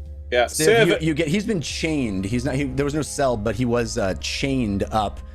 You walk into the room and you see him sitting there, and he turns and he starts laughing. Does he still have 2 guards, or at least some orcs on him? Yeah, I think you guys left guards on him. Yeah, then they would still be there. They both have their weapons drawn and are pointing it at the direction of the big explosion. It is all that right. happens. It is all right. Are you fine? Is he secure? You're secure. Should we Good. bring him to feast? Bogash? That Just is your decision, War Chief. I don't know why you would. Why, he needs to stand for his crime. Not at the party. Oh. Well, Why Uggo, not? it's your leader, so I you mean, can do it's- whatever it is you want to do, It's right? it's your call. He's but I don't know. I think he's best kept here, still under guard. I see. I thought it would make orcs happy to see see. Braca? to see Braca held accountable. Perhaps the triumph can be following the coronation. Good, wise, Bogash. Continue. Jeff, I'm going to blindfold and gag Braca. I don't trust the situation. No reason for. See him angrily. Don't take Swarming. this off unless you are feeding him, and only give him one chance to eat. And if he decides not to eat, then he doesn't eat. Understood. And I'm gonna slip some coins into the hand of each of those orcs. Such an over tipper. Yeah, I'm used to Olswatch. People Civ don't do is stuff for free in spiders. Civ Olswatch. is That's spiders. right. Winter is en route. Civ, are you Yes, coming? I am coming. I just wanted to make sure Braca was secure. Before we leave Lesliana, I wanted to ask her a question. We haven't left yet, have we? You're about to start making your way down. Lesliana is not going to join you for the feast unless she's specifically requested. quickly, speaking of experimentation, did you find anything with my lock of hair? I'm sorry, but I have not been able to determine anything of value from your hair. If you give me some particular thing you would like to find out, I would happily attempt to do so, but there has been... It crackles and burns. The heat is quite extraordinary that it seems to give off even after being separated from you. Other than that, I have been able to find no more information. Well, I suppose I'm hoping to learn a bit more about the genetics. Supposedly I was wished, but I feel like I would still have some kind of DNA. And if I wasn't wished, if I was in fact, if that's not true, then perhaps I'm a mixture of elf or of human, of another type of creature. I don't know. Of course, genetics and Ein is the science of genies and not the science of genes. and It works both ways. Love you, Morgan. Love you. My mind just says genetics, genetics. Genetics. I'm afraid my capabilities here at the Comorency, or nearby at the Comorency, are not as robust as I would like to be able to experiment on your hair. But I shall do as much as I can. Yes, please write me when you find out. Of course. So much to do. I have so much more information about Thorn.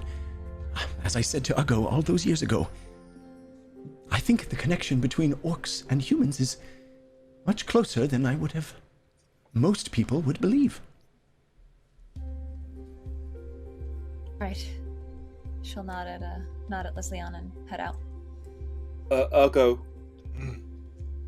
I don't think I should go. I don't want you to be surprised. Lily. Can Yes? you fix him? Can you make him look like normal James? You mean disguise him? Or seeming him? Yes. You help me. It would be a great dishonor to what has happened to this city if one of the individuals who has freed them is not there. This is not my coronation.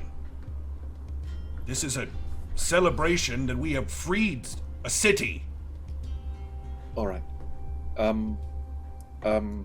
Okay. Want to go to the party? He doesn't have to go. No, it's fine. It's You fine. don't- Yes, I apologize. You are absolutely right. If you are are uncomfortable, I offered a solution. I'll stay and study with you if you I want. think no. I honestly think my presence makes others uncomfortable, and the people are probably, as I experienced a little bit this morning, a little shaky around demons or demonic things at the moment, Yes. and they have every right to feel that way. So, but it's fine. I'll. While come... he's talking, Lily's just gonna cast Seeming and make Oh. James look like James's best James self ever. Oh, It's a little rosy in his cheeks. Do you still feel same way? I mean, yes. Is this acceptable, or would you still like to stay? No, I'll go. I do want to be there for you. Of What course time I is do. it? About midday. All right. Well, when the clock strikes 9 p.m., you're going to turn back into the old James. Okay. I don't think that is a clock tower in Thorn. I'm just going I'm to just guess. saying you have 8 hours. Sounds like a Why do story. I really I've want heard before. pumpkin pie right now? Just quickly here. You are in luck, Uggo. Your feast awaits. Just so I know how late to stay up and party tonight, if we are going, if we're all going. Are we going? Are we going to the grave tomorrow? We're going to Zhang. Oh, that's we have a lot of planning to do, so we're not rushing off anywhere immediately. Can't plan on the road. It's quite a ways. I think this is a longer conversation. Maybe we should because I think we should go to the grave. it's not a day trip, Fahima. I'll pull out the map. That's another How 100 far or is it? so miles, isn't it? It's not quick. Well, we all want to go. No, I agree, but there's should also just some go. there's some things to do here with Ukdun and possibly, I mean, what But we could take like a weekend trip and then come back. It doesn't mean we can't come back to Ukdun. I do want to go to Nonezaron's grave. I do, but I don't think we should run away from Thorn immediately. That's all. Oh, go on a quick vacation and then come back. Maybe. More portals. I need more portals. Oh, that's a good idea, Fahima. We should talk to Torvald and get one made here. That's a great idea. That takes a while. It does indeed take a while. Some weeks, months, years, We could perhaps. start it. Right. I think Changing Torvald Thorn probably is going has to take time. bigger fish to fry. Oh, I wasn't necessarily. Okay, anyway. Okay, so I can stay up late then tonight. Is really more of the question. Let's think have so. have a Leaving wonderful coronation for Uggo, and then we have some. Yes, Fahima, things your to do. curfew tonight is late. Okay. Probably not too late. Do studying to do on my own. All right, so all of you walk down from the smoldering ruin of the It's just us walking forward talking, but behind us is just like full on destruction. It's Pretty much just just a a casual destroyed- flick of mending behind her. I mean, this is a bigger problem than mending can fix. That ain't gonna cut it. It puts one rock back in the wall. Yeah. A board connects, but that's Sorry. Sorry. As you walk down, you make your way through the city, and there is drumming and sounds coming from inside that great banquet hall that Civ and Uggo visited last night. And you walk toward it, and the throng of orcs kind of fills in behind you, all acknowledging and giving deference to Uggo as he, the center of attention, walks side by side with Bogash, and the great banquet hall doors pull open. These huge oak doors creak open, and inside is what we will see after intermission. So stick with us throughout intermission. We'll have a brief intermission, and then we will come back to Uggo's coronation as the new war chief. Yeah, I think that's Coronation the celebration. coronation celebration. We'll be right back. Oh wait, let me check to see if we got any. No, we're good. Yeah. All right. Team Force of Good is at 63% right now. Team Force of Evil 37%. We'll see you on the flip side. Woo!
Terrible. Back to our story. So, though, as you walk down into that giant banquet hall, those massive oaken doors opening up, and you see the assembled orcs.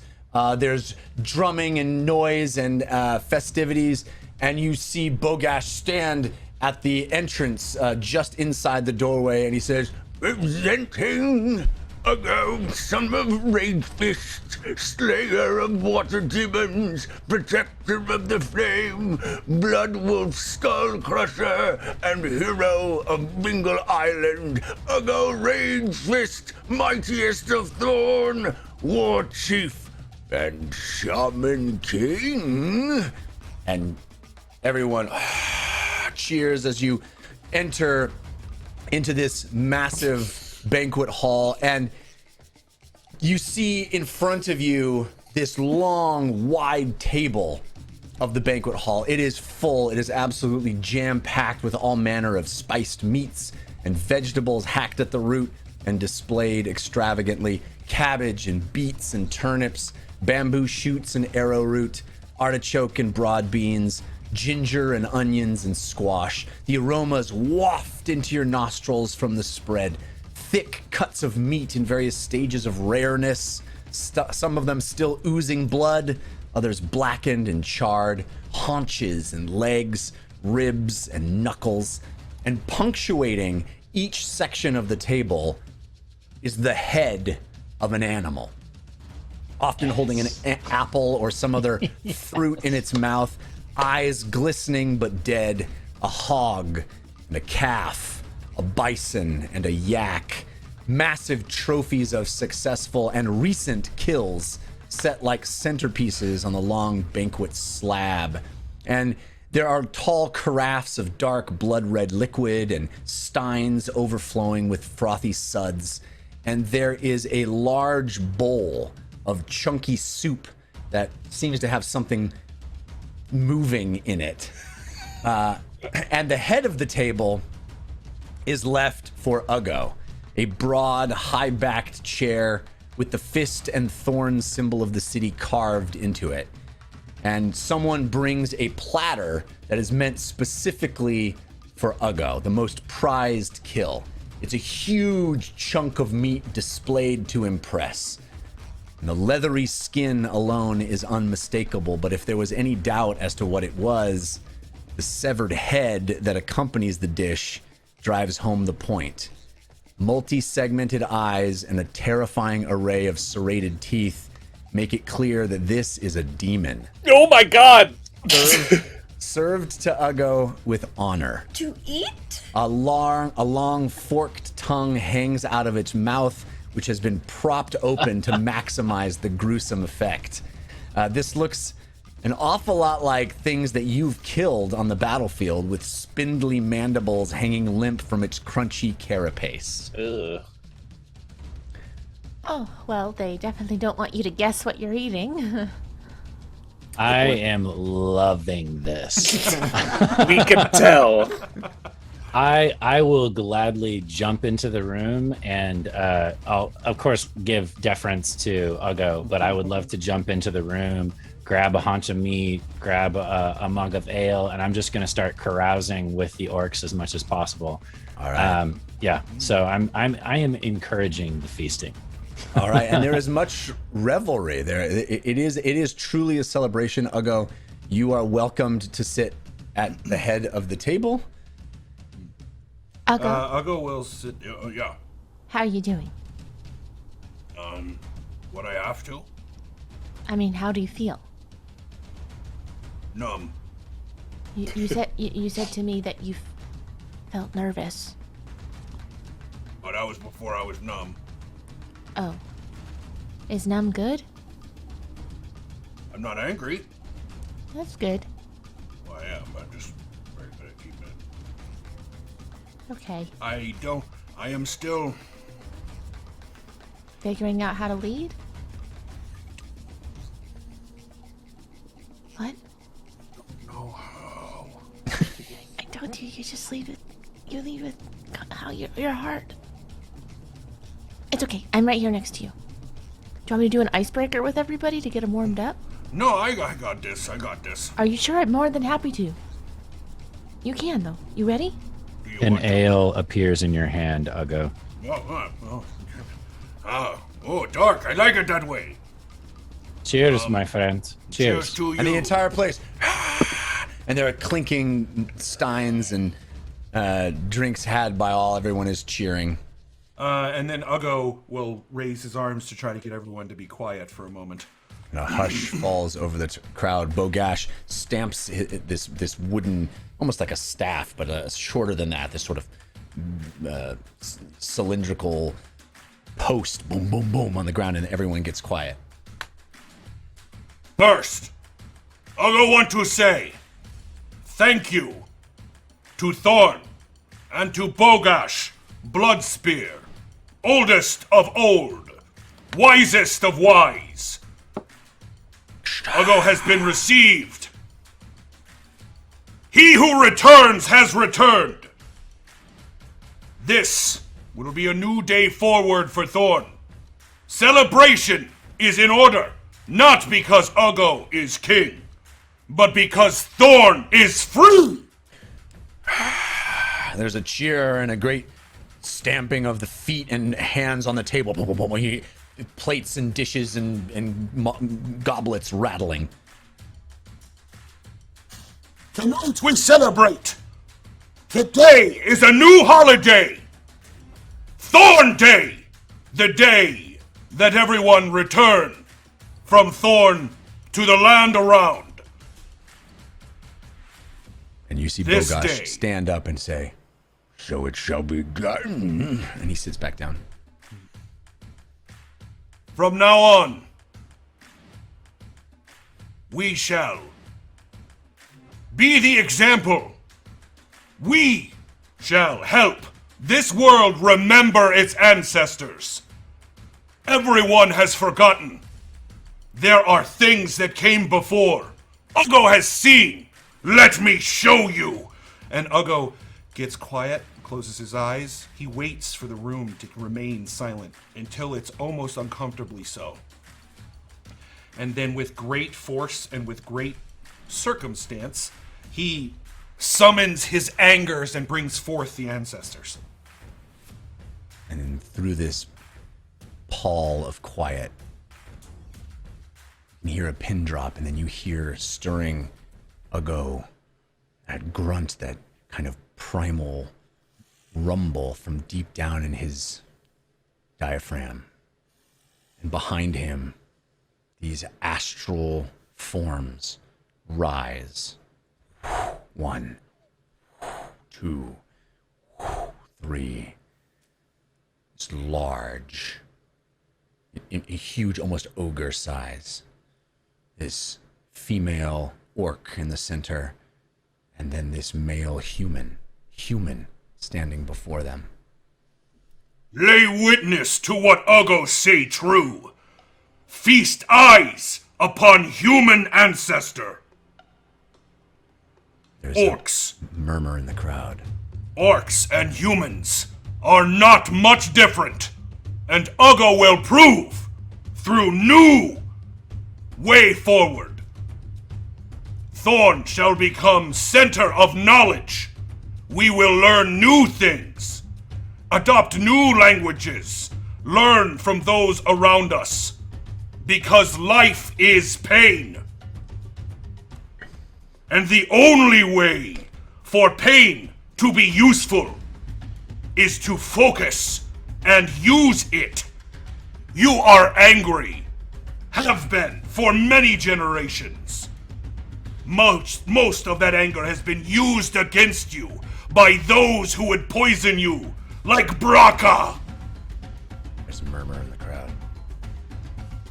Uggo brings to you that your anger is your own. It is your choice. You may use it either by tapping into it and doing as Uggo does, or by channeling it into something new, like a faith. Uggo shall bring the gods back. We know their names. They have been forgotten by the rest, but we remember. Thorn remembers. And there's a great cheering and clinking of goblets. Uggo shall bring back Vash Vokar, Andros Jomen, Disportia, Luxolith, Nazqualtet, Sesquicilia, Musin, Bojibo. There's a disquiet, that last one. Equalicus, and she who led Uggo back to Thorn, through the light, through the darkness, Amanda! There's a great rumble at the table. Boom, boom, boom, boom, boom, boom, boom, boom, boom. And when Uggo says Amanda, Uggo will cast Guiding Bolt straight into the sky. All right, this massive beam of light erupts directly out of Uggo into the sky, up to the ceiling of the great hall, this vaulted, tall, massive ceiling, the beams connecting at the top, the light shooting up, illuminating in a bright flash of radiant energy. Uggo speaks. Thorn progresses. Let it be done. Bogosh stands up and says, So it shall be done. and then you hear the rest of the crowd, so it shall be done, all in unison. And now, let us, by your grace, War Chief, feast! And there's a great cheering, and the meat is being cut into, and the people are the music starts up again. The rhythmic stuff is happening, and this sort of party gets underway in earnest. And you are Morgan. Sorry, Jeff. What was the disquiet about the one deity name? Could I basically read sort of, because I've been sort of watching the faces of everyone as they listen to Uggo, almost looking for any weaknesses or anybody who might be, any allies. I think it's easy for you to pick up on the fact that these are gods that they are familiar with, and the names that they all know, that they have been taught, names that you are not particularly familiar with. Outside, these are orcish names for the gods, and there's clearly some opinion about which ones are good and which ones aren't less good. Got it. Okay. Yeah. Okay. All right, and so there is much revelry. Civ, you certainly have much food and drink. You can pick up on the fact that there is actually some gambling going on in an area of the banquet. You're welcome to partake in if you'd like. For shizzle. All right, well let's do that for a second. That you saunter over to a group of orcs that are playing a game you are very familiar with. You played it probably when you were a sellsword working. This isn't high card again. Please tell me it's not high card. Well, no, it is equally simple. It is called the Spoils of War, and it is a dice game. It takes place with it is played with 3d6s. Okay. And the way you get to play that is you get to name your stakes, how much you're willing to wager. Okay. And then you will roll a d6, and then I will roll a d6 as one of the orcs, as one of your opponents, and then you will roll a d6. So 3 d6s will be rolled in total. Okay. And you can say beforehand whether you want to try to get, before any of the dice are rolled, whether you want to try to get above 10 or below 10 as a total for all 3 dice. Okay. All right. And then after each die is rolled, you can choose to double your wager or stand pat. Okay. Cool. All right. If they're already starting the gambling, what's the average bet? Because I don't want to blow anybody out of the water. I don't think you need to worry about that. I'll let you. I don't. From a narrative perspective, you don't need to worry about repercussions for the thing. I want to know how much Jared Kajak wants to have Civ wager. Wow. You do have the party gold. I'm liking my odds. I'm liking my odds right about now. So I will softly wager 25 on the first bet. Okay. So we're playing. So roll me Yeah. a d6. Okay. You're going over 10 or under 10? Under 10. I'm sorry, over 10. I'll Over go 10. with over. Yeah. Okay. All right. Roll your die. 2. All right. Do you want to double your bet or stand pat? I will stand pat. Since All I got a right. 2. That's pretty sad. I also got a 2. Oh, okay. Would you like to Okay. double your bet or stand pat? Oh, I can double it on each roll, like on Yes. your roll and my roll? It's like Yeah. a hand of poker. Yeah. Oh, yeah. Yeah, I'll double it to 50. Sure. All right. Well, you have to get. I mean, if you get a 6, you only get. You can't win. What do you mean? You can't win You and can't get over 10. Oh, I thought if I'm you get a rolling all s- 3 dice. No, we roll 3 total. I roll 1. You roll 1. I roll 1. You roll 1. Done. Oh, I 3 see. dice are rolled total. I didn't realize that your dice count as well. I thought Yeah. you were rolling for my opponent, the other person that's. I am rolling for your opponent. The idea is that you're Sure. playing against the bank or whatever. It's you Yeah, know. okay. Yeah. But you don't Okay. get to roll all 3 dice. It is you roll, I roll, you roll. Got it. I misunderstood. Okay. Well, then obviously I wouldn't raise my bet because there's no way Right. for me to win. So you can't win. Okay. So you- Yeah. Yeah. So I'll. It's fine. I'll lose 25. I'm okay All right. with that. So you're down 25. So keep track. You want to Okay. play again? Yeah. All right. Let's do it. Roll it up. We don't have to spend too much time 4. on this, but I think it's fun. 4. Okay. Do you want to double your bet? You're 25, right? Yeah. I'll double it. All right. So 50. I rolled a 5. Okay. So that's a 7. No, you're so- 9. 9. So Yeah, Oh, just I don't, see. You're roll a 4. right. I roll just a don't 5. roll. Just If don't you roll a roll 1. Got you it. lose. So then I can double it one more time. So I can go to Yes. 100, right? Yes. Okay. Cool. Yeah. I'm totally gonna do that. I got a 3. All right. So you're up 75. Yay! All right. Okay. Enough is enough. I want to bid 500. 500 gold. Yeah. All right. And I will use my portent dice Oh, there it is! to give myself an 18. on the Yeah, first there it is. So you roll an 18, and all of the orcs sit back and look at the dice. I'm gonna say the 3 dice added together are 18, so 666. That's how it ended up. I specifically asked how high could I go without hurting the orcs' feelings. I think that's completely a fair play. Gonna start a fight. The orcs go. We no longer play with the vaccine. Whose dice are these? So you made 575 gold, Okay, Wow. and you used your portent. I did. You could have slow played that and just seen if you even needed to use. You could have just used your portent on the last one, but Well, that's okay. I mean, That's for good. the sake of time. I like it. Yeah. I like it. No, Well well done, played. well done. Well played. All right. So, meanwhile, as the party is in full swing, the By the orcs way, are- Jeff, I would probably hand out about 50 gold to the orc children. I would just slip it into their hands lot. while we're partying. Yeah. That's a lot, Well, I'm yeah. assuming there's lots of kids, so each kid gets a coin. You know. All right. Yeah.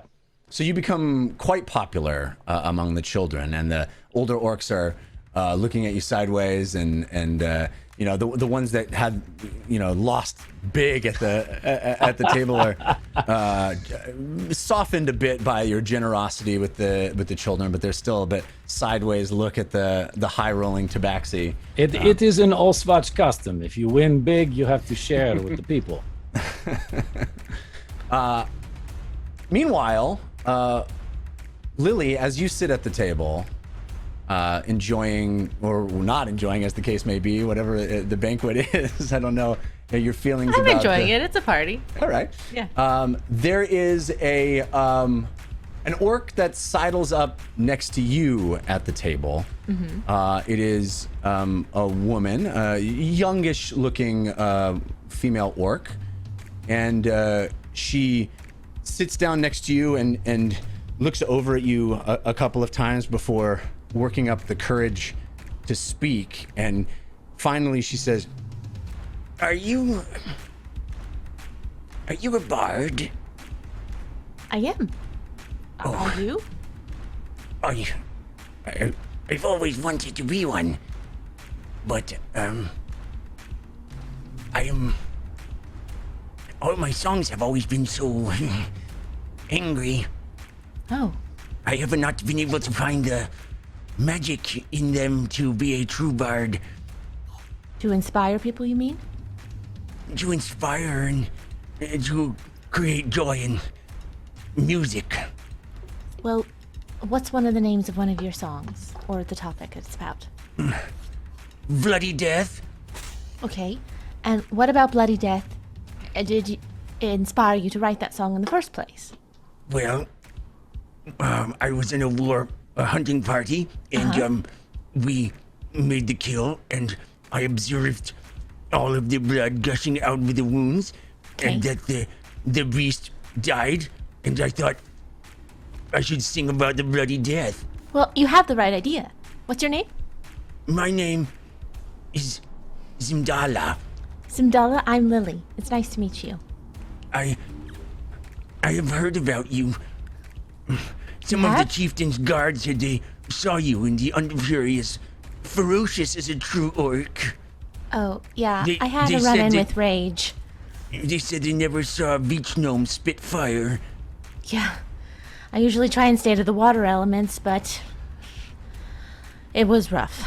I mean, I don't, honestly, I have to say, it makes me admire all the orcs even more because batting between that and normalcy is a lot on your brain. Eh, And you're much stronger than me, probably, at going between the two. It was always a source of comfort and strength for us, but it is gone now. Oh? Yeah, seems like it. Hopefully. Right? Well, I'm wondering if you could teach me to become a true bard. Oh, yes, we got distracted. So, in your song, Bloody Death, was that the working title? Or the Yes. official title? So, Bloody Death, it seems like you were celebrating the massacre of a beast. But correct me if I'm wrong, your hunting party, which you were a part of, had all Yes. worked together on a common goal to slay the beast, had you not? Yes, bloody And death the is sort thing of you a- were... Oh, go ahead. No, go ahead. What you were celebrating was the fact that you had become victorious in working together as a team, and that made you happy, did it not? There was much rejoicing. Yes. So, really, I think maybe focusing on the teamwork over the gruesome death of the animal, and there you have a song that's happy. So, You know? yes. Oh, so something along the lines of when Knocklock stabbed it, and Owen stabbed it, and Gutwreck stabbed it, we were all stabbing it Yes. together. That's a good start. I like it. And that I led to mean- the bloody death. The bloody death. The very bloody death. Oh, it's very good. It's very intense. I like it. But maybe that's what really motivates your party. Right? What motivates your party? Well, sometimes it's hard to tell, but generally we try not to do any harm. It doesn't always work out. But doing our best. I think that's what we're all doing, right? Or trying to. Harm? Yeah? Well, no, doing our best. Trying to do our best. Oh, yes. And there's just lots of different ideas of what that actually looks like. When you are crafting a magical song, how do you know what is right? Well, you don't know. I guess that's the exciting part, right? But you think, as a bard, it's our job to spread stories. Spread stories in a way that people will remember them. And the type of stories that I choose to spread are usually things I've learned along the way, or things that have happened that I think are worth remembering or worth telling far and wide. But that doesn't mean that's the kind of bard you are. You might bring a different kind of joy than I do, and that's what makes it so great. All bards are a little bit different. Do you think that you could teach me a song, and then, in return, I will teach you a song? Sure. I'd be happy to. I have a vulnerable confession to make. What? Well, I wrote a song for Uggo, to sing to everybody, but then Everybody! Oh no! Everybody! Oh no. The bard wants to sing! And you wonder why I built a stage. But my thing was... there's a stage! Okay. Well, I guess no better time than now to say that he instituted that the city needs to be bilingual, and I thought it would be respectful for me to try to sing it in Orcish, but I don't know how to pronounce most of these words. So... That's amazing! Well, we'll see. I was hoping you could help me make it rhyme a bit more, but here goes, because everybody's now watching. Just end on a plosive. Well, the thing was, I wrote it in, common, and I translated it over, but, it's a work in progress, and sometimes as bards we have to be vulnerable, so, this is, Uggo Urzuk Our Kindness. So, hello everybody! This is a song I wrote for your new leader, Uggo, to compare him to your old leader, Braca. So, here's a little bit about how Uggo will lead differently. And in my opinion... Hilly is Bardic! Thank you, Uggo. Braca mis uns your Aknar, Nuntor being tough, Ke is understatement, Vese Naruk a management style, Miss Ruff. Najor led lat ar irage, Kishashi Najor gelenak ak control, Ka Uggo lewu raise numum, after leading our Narujuk the soul. Jik no kaji glad may snarl, ak jik no kaji glad may scoff, but untruth kijak ki kindness, does it make lekzunidad? The Uggo naruk karnuk tuktor, agnag jornos narik renva batas, definitely don't aganaga par ul mar deburam no ranajudak mal. Ka lat think uzviz urzgak, kijag maslat be mean, bakul tag ag u witness, kindness lek takvan never seen. G Uggo lu urgs our kindness, ok resort v being mean. Wow. Wow. Wow. Did you make up that language? No, I put it in an ARC translator. Oh. It was amazing! Thanks. I probably pronounced some of those words wrong. I apologize, everybody, if any of that I said was offensive on accident. I know minor mispronunciations can sometimes lead to that. The part about putting your head inside the basin was a little confusing, but... Yes, perhaps we could work together, and you could teach me how to say what I was actually trying to say. My point of this all was that leading with kindness is actually quite more difficult, and in my opinion more admirable than leading with rages, or with scorn, or violence. Would you all agree? There's some reluctance to respond, but eventually you see... Is there Ndala anyone at like first say, specifically "Yes, reluctant? yes." No, I think there's just sort of like a, the leading with kindness is a new concept for them. Right. So it Well, I'll is, pick one of them. Oh, you, right there. Sir? Yes. Front row. Turn to your neighbor. Say something aggressive, as you would. I will kill you. Excellent. Now, to the same person, say something nice. I will kill you fast. Say something vulnerable and nice. I will kill you with my father's knife. And sir, on the other side, how does that make you feel? I feel honored. See? You have more respect for the kinder the response. Do you not? Yes. And it's a little bit harder to come up with the kindness of the response because it's more specific. And I'm just saying Uggo is going to lead that way. He will kill you with your father's knife, as a metaphor. He will kill us with his father's knife! Wow. Wow. Wow. But you're The gonna lessons teach. we learn on this show. I mean, it's universal, I think. I think it is. That was amazing. Definitely something might have got lost in translation. Do you want to teach me a song now? I would. I think this is the other end of the spectrum from That's what. okay. And she teaches you a new bard spell. Ooh. This is called Lily's Song of Rage. What? A little Amazing. homebrew. Yes. Amazing. Yes.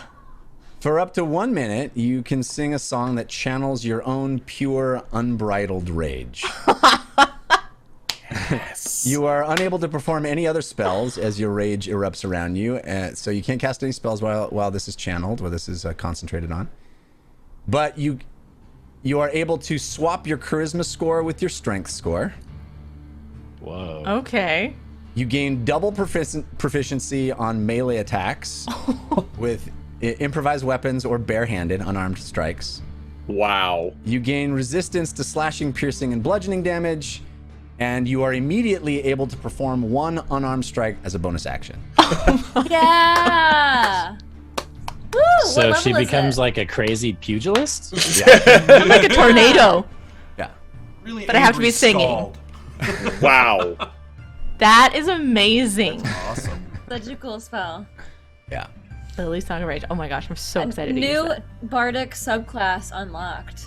Yeah. Punk, Bard of The Punk, Rage Bard. Bard of Rage. Death metal bard. Rage I love Bard. Death Bard. Metal Bard. Oh my gosh, I'm so excited. That's awesome, Jeff. Yeah. All right. Is Barbarian. is Brogash still around? Bogash? Yeah, Bogash. Bogash. Yeah. Yes. He is, in fact, sitting at Uggo's right hand Good. this entire time. Bogash. Yes.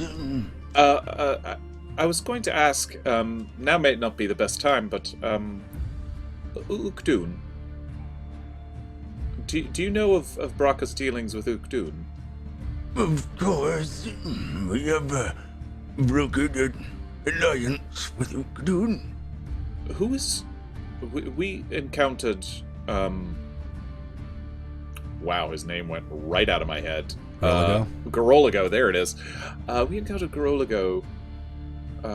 We know he's dead. Who's in charge of Ukdun now? The High Chieftain Uzagrotok. Say that name again, one more time. Uzag. Uzagrotokk. Uzagrotok. Uzagrotalk. Okay, and it was he who made the deal with Braka for The for High our friends? Chieftain. You bring up his name and great and powerful Uggo, the undisputed slayer of water demons, protector of the flame blood skull, the dwarf skull crusher, and hero of Bingle Island, if I may. Right. It is not. He turns to Uggo. It is not the time to bring this up, but because of your compatriots' inquiries, I must inform you that High Chieftain Rotok wishes to crush the vile dwarves of Dotulthum and requests more warriors for a renewed attack.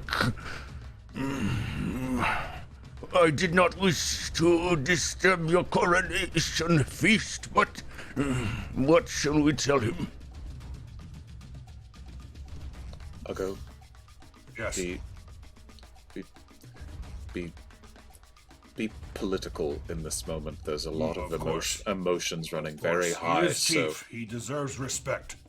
yes, and if we are going to, I'll awaken mine to Uggo. If we're going to make a hard right turn here, we should do it respectfully and maybe not surprise everyone that we're going to. Whatever you want to do, but I trust you. But, yeah.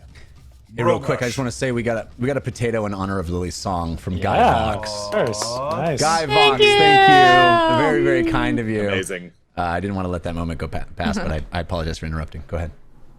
Rogash, What is the nature of the agreement?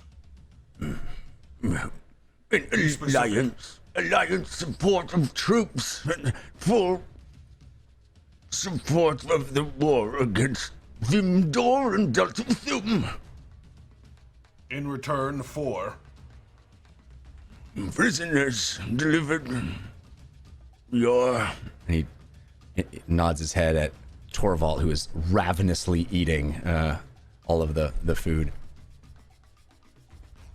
Tree. They cut down the tree and they gave it to the Yes. student. Yeah.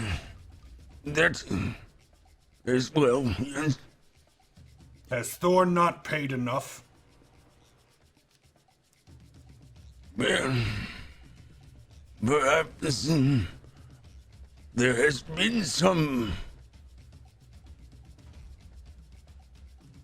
discussion among Orcs of Thorn about the Alliance. Many are pleased that we do not fight our brethren to the west any longer. Of course. Others think we have given too much, overextend. And I must be candid with you, great War Chief. Always, Brogash. Slayer of water demons, protector You may of call the... me Uggo. Oh, thank the gods. If I may be candid, Uggo.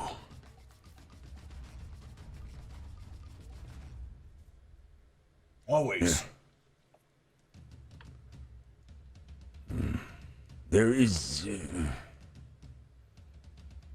some joy in crushing the orcs. I see crushing the dwarves.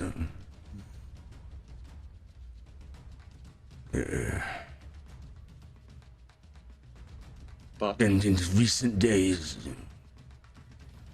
last night, there has been talk of sending the orcs who no longer have rage to bolster them as a suicide mission. There is fear where there used to be none.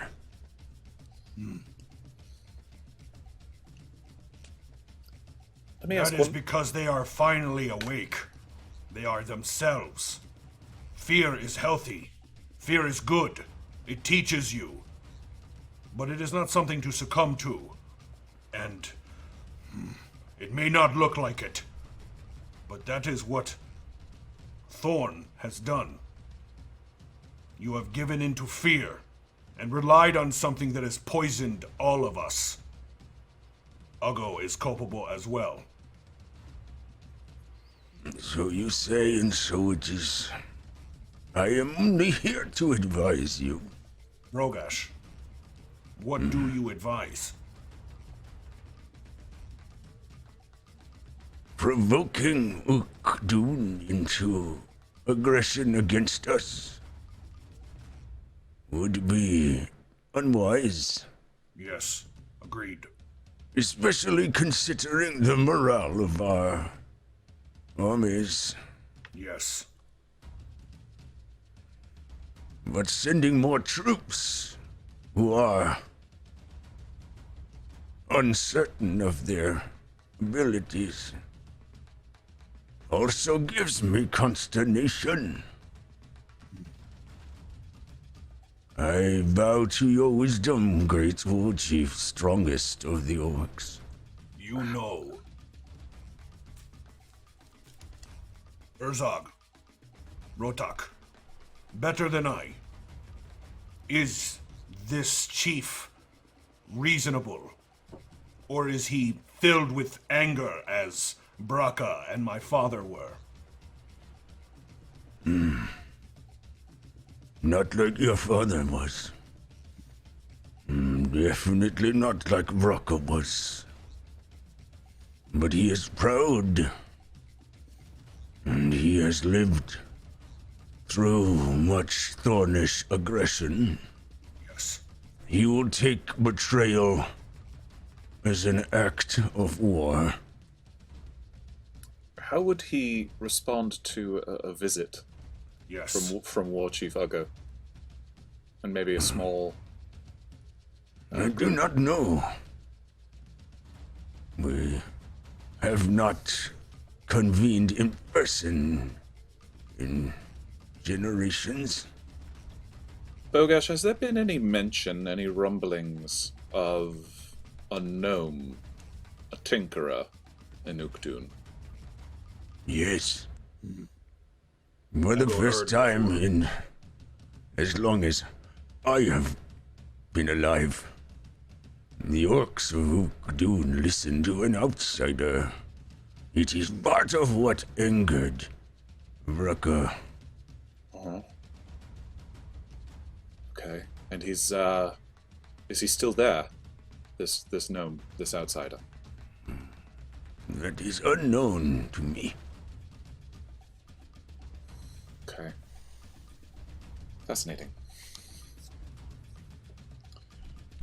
I have idea. Mm-hmm. We should go to Ukdun. Bring soldiers. Meet with this war chief. Yeah. Yeah, I don't think that's a It bad is idea. time that Thorn and Ukdun set aside differences. And this war chief must be taught and must learn what we have found. I'll also awaken mind so Bogash doesn't hear. Possibly not a bad idea to let Dondo know what's going on over here. Yes. Yes. So that would allow us to leave Thorn in good conscience then if we did that. As opposed to going somewhere else. Brogash, Yes, War Chief. you are wisest of us. Oldest of Thorn orcs. Why are you alone? Why are there not more of you? Oh, Wise. Counsel, Forsay. your father did not take kindly to those who would be wiser than he. How do you feel about it? I feel as you feel, my War Chief. I can help or recede as needed. I would like you to grow a council. More than you just yourself. I would like you to be the head of this council. I would like you to include orcs that are similar to Gurk. Those who before may have been kept under boot and heel because they thought differently. Those with different ideas are important. That Gurk? This orc who's like ravishly eating. Young, very young. Rogash, are you so old that you do not remember when you may have been like Gurk? Yes. I do not recall news. If you want your warriors to feel confident on the battlefield, you must convince them of their strengths. They may not lie where you believe the strengths are, but they are there. It is only a matter of finding them. Surely you are wise, War Chief, and I will welcome Gurk into my council. Train him. Make sure he listens to you. If he does not listen, can I kill him? There shall be no more killing of orcs. As you wish, War Chief. Meanwhile, over on the other, near you, but on the other side of you, Fahima, Torvald, eating ravenously. Guy's been in captivity, barely fed. He's just like, he's got this bounteous feast in front of him. He's so happy, and he turns to you, Fahim, and he says, Fahima, I've been doing some thinking since we spoke. About? Trying to put the pieces together of what you've told me. There are holes, but it does seem to me that much of what you've relayed to me is piecing together a picture. What do you think you should, as the amulet bearers, do next? What do I think we should do? Yes. Well, I think we should go to the Chrono Dragon's grave. And Yes. grave. I think there are answers there that we need. Well, what I want to do mostly, selfishly, is go find the secret keeper, but we don't quite have that information yet, so I suppose selfishly I'm hoping that finding Nonizaron will point us in that direction. Seems that Yes. there are large holes in this story that need to be filled. When last we were interacting before I was captured, I sent all of you to Nightstone to meet the scholar. Was he able to provide any insight On what? on your quest? Oh, I'd have to ask James. I don't recall in particular. It was a long time ago. Well, I think your instinct to find this grave of the Chrono Dragon is a good one. I can't stop thinking about this cabal that you have described.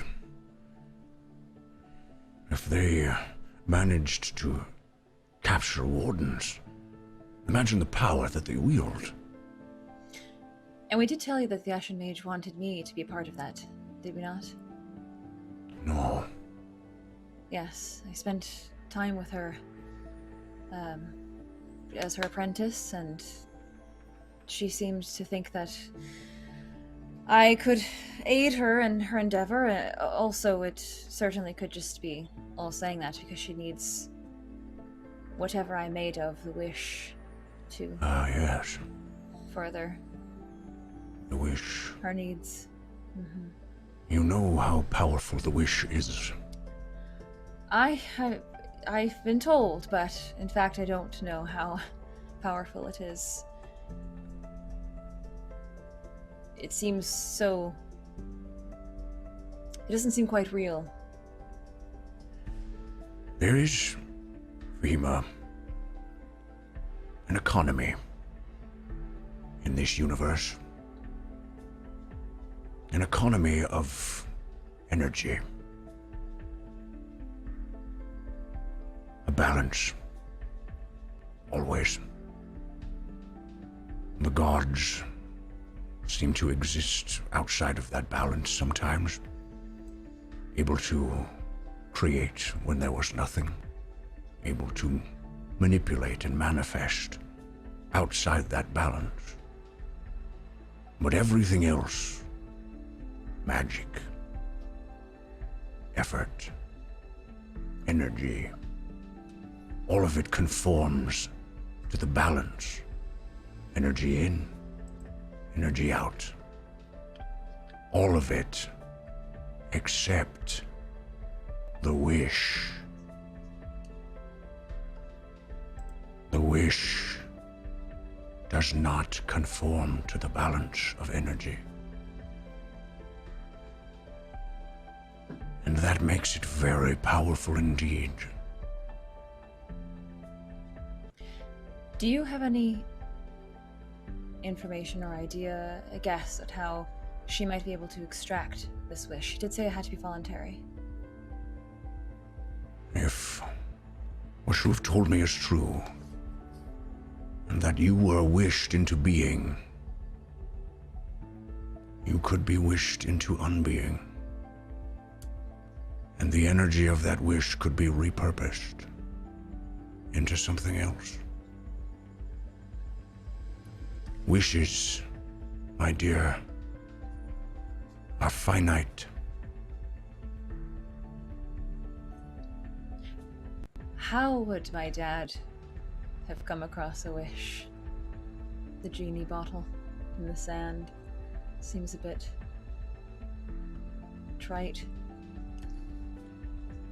That is a question I assume you will have to ask him. Oh, I've tried. He says go to the secret keeper. Where is the secret keeper? We don't know. Wait a minute. Wait a minute. You said you found out that the Queen of the Shazengao lives. Did not the Queen summon the Secret Keeper himself in your vision?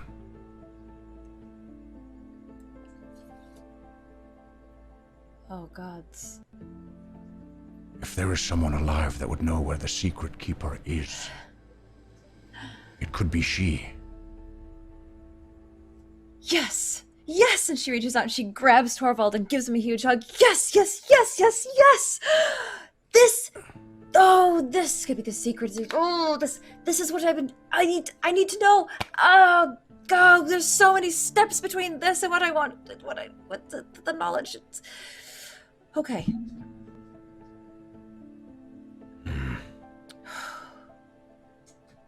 It also occurs to me that whatever you find at the grave could be of use to her.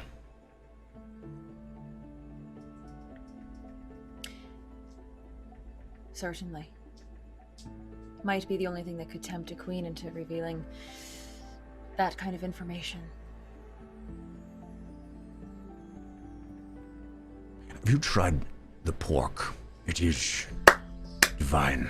I haven't. No, the vision of Hamlet is still quite fresh in my mind, so I can't bring myself to touch the pork. Oh my goodness. I was so sad to see that little piglet. Where is he? Is he still around? Did we find him? I don't know. I was not privy to any of that. There's no one's seen a flying pig.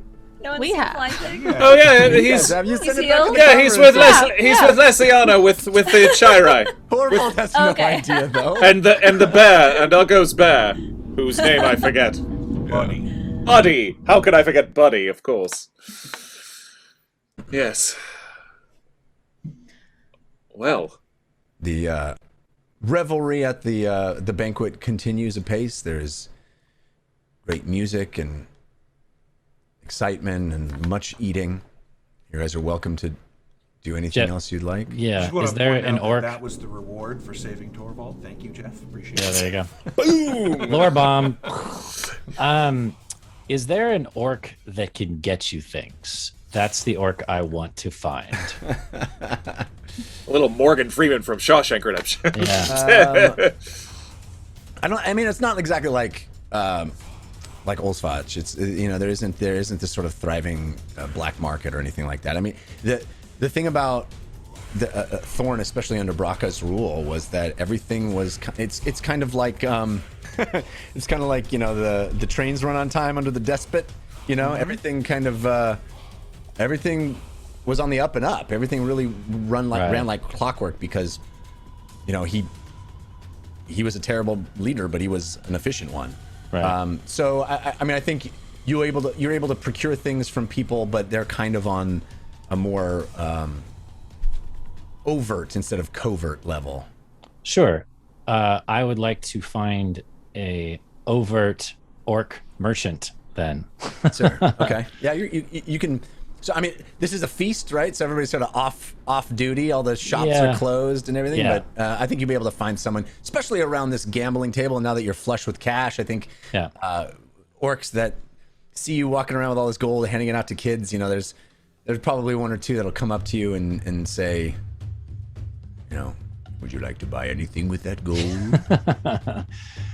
As a matter of fact, yes. It seems we have lost our wagon, and I was wondering if there is an orcish cart or wagon that I could procure that would be big enough to be pulled by either horses or perhaps 15-foot tall birds. I can tell you a wagon, of course, yes. Yes.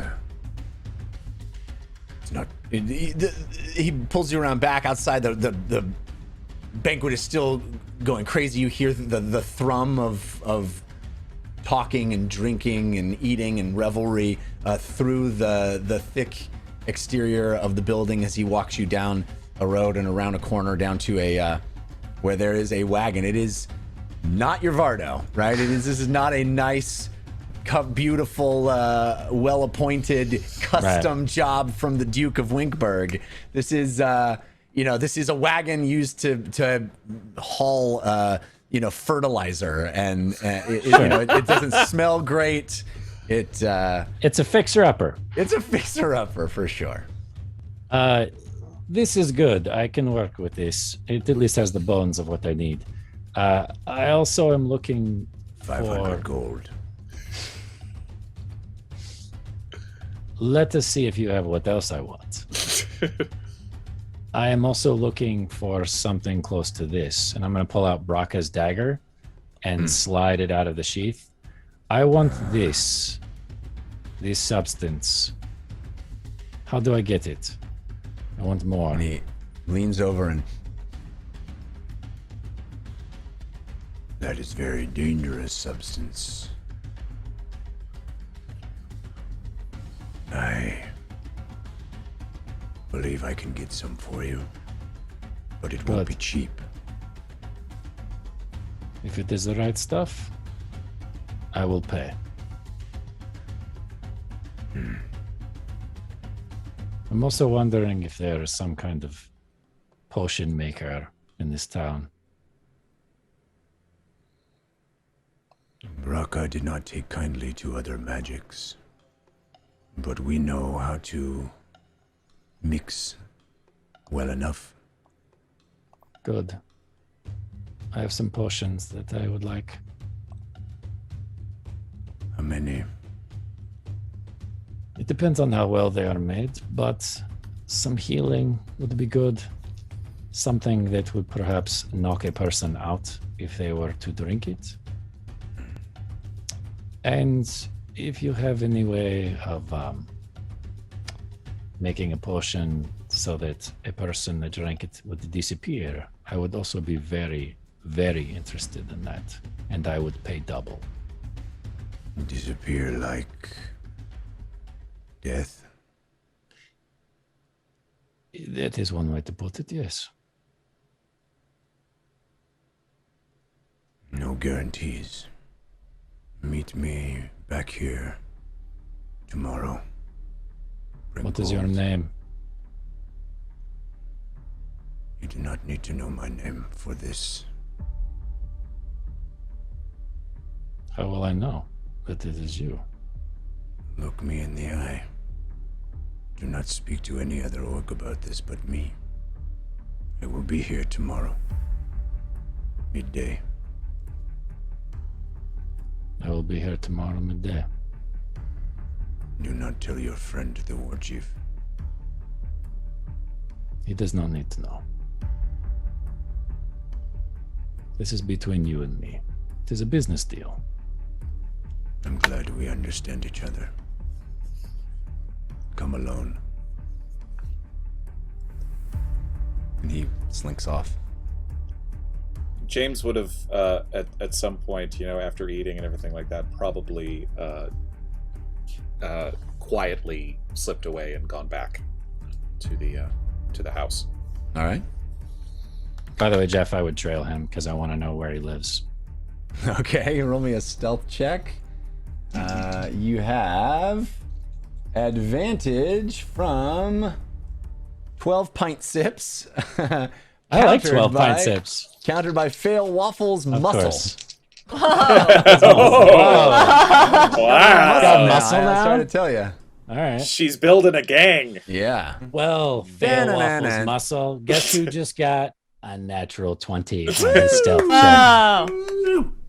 All right. So you walk away as if to head back, and then slip into the shadows. Double back and and are fairly certain that you are not watched, and you watch as this orc heads back, and you see a relatively nondescript hut that he enters into, and you mark it in your mind as to where it is in the city.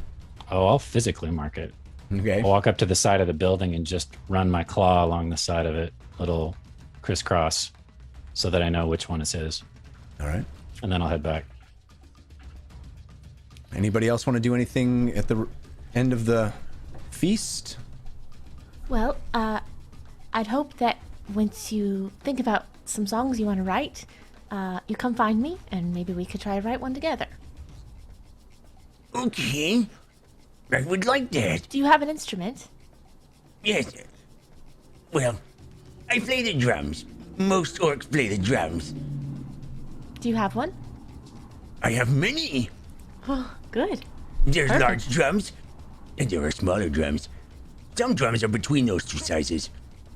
You sounds like you have a great array of drums. Yeah. Yes. I would love to learn And she looks around. the lute. Oh. Okay. Well, I think we can make that happen. You know how to play lute? Mm-hmm. Well, you are truly a great bard. You have to learn a lot of instruments when you work in a bar and when you're a bard. I have a drum too, though, and I could learn, a few things from you, I bet. Well, I would like that. Okay. Well, I just it's want a to day. remind you the drum she shows her looks decidedly orc. All right, because Uggo gave it to you, right? Oh, your drum is well made. Yeah. It was given to me by the War Chief. You are honored, and you honor me. Do you want to play it? May I? Yeah, please. You know better than I. And she's like, just like jamming on it. Wow. Okay. Yes, definitely music lessons. You, me. Let's make it happen. Okay, I would like that so much. Okay. Well, I'm sure we'll be around, since Uggo's War Chief now, and sounds like we have business to do. But, maybe, if we ever go out, you could come along as, like, a assistant bard. I could not leave Thorn, but the idea makes me so heavy. Okay. Well, we'll figure it out. We'll figure out the logistics. Brogosh, when this is over, I would like to introduce you to someone. Where's War Chief? Who would that be? Her name is Lesliana. I think she will be very helpful in helping the Thorn orcs understand what is happening in the world around them. The War Chief, that does not sound like an orcish name. It is not. It is a human name. But it is a human who has shown the War Chief great honor. When everyone else was gone and Uggo was alone, she helped Uggo. I will do as you wish, War Chief. Let me tell you why. It is important that you know why Uggo makes decisions. Not to always listen to him. Challenge me. I want to be. It is how we both sharpen a sword. You stone, me blade. Challenge you. Yes. As in, if you think I am doing something that is disastrous or wrong, you should feel safe to say so out loud to me. He looks at you skeptically. I understand. This is new. I trust you. Then I will ask you that parlor trick when you manifested your ancestors. Yes. Why would you tarnish orcs by insinuating we are descended from humans? This is what I want to teach you, Brogosh. We have been lied to. We are descended from humans. Or, rather, not sure that humans do not descend from orc. It is unclear. This is part of what we have forgotten. This is part of what has been hidden from us. From the likes of those that War Chief Urzog involves himself with. Uggo is tired of being lied to by everyone and everything, including himself. It is time to change that.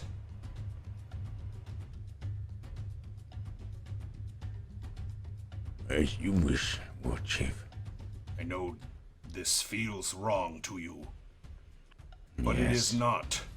What has been wrong is what we have been forced to endure for decades.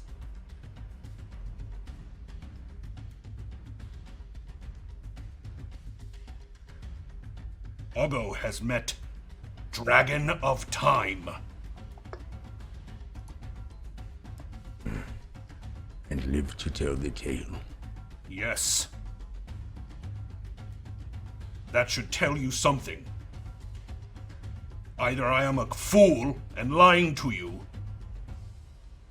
or I am as honest as I say I am, and indeed have met one, and survived to tell you this tale. Your strength is unquestioned. My strength exists because of my Bajak. These... Emily. Yes. Not just orc, as you can see. Blood means nothing if you abuse it.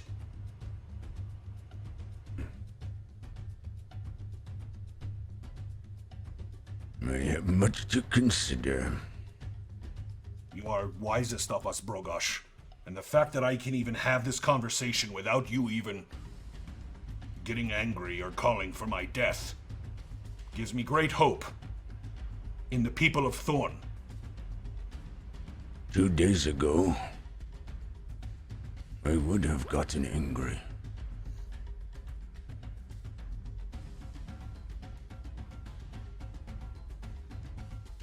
And now you are calm. Empty. I only think you are empty because you are so used to being filled with such rage. Think of it like rains. If flood all the time, you think you live in ocean. But you do not. Simply raining a lot. The rains will pass. The floods shall pass. And that is what has happened. You are no longer underwater. You are breathing the sky above you. That will feel wrong at first. Give it time. I am old.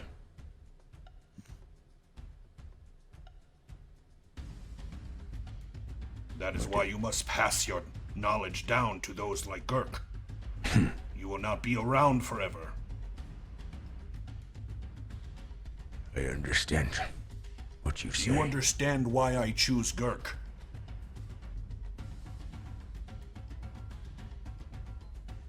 No. To give even the lowest of us an opportunity to show how strong they are. If the lowest of us can do it, then the others better shut their mouths and get in line. Because we are strong!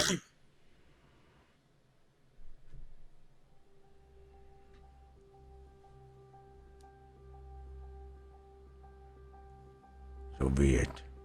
And eventually, the party winds down.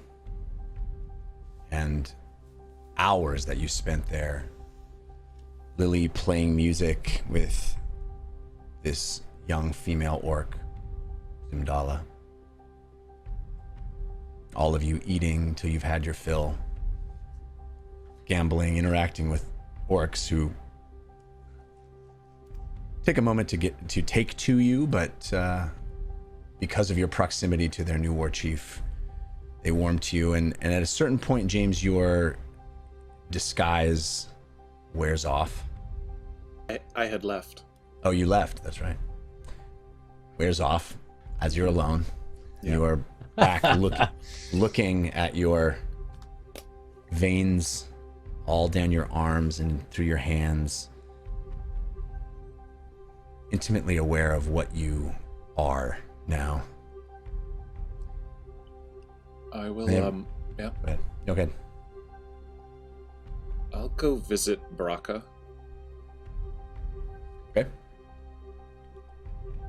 He is bound and gagged, blindfolded, as per Civ. Right. And I'll turn to the guards. Could you remove his blindfold and gag, please? And they do. Thank you. Hello. You've come back, have you? Yeah. I wasn't in the mood for a party, necessarily. He looks at you in your new state.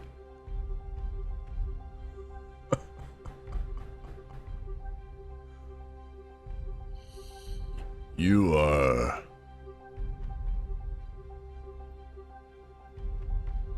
aligning yourself with power. That is how you would see it, isn't it? Just power. It is how it is. Mm-hmm. Why do the old ones want you dead? Do you know?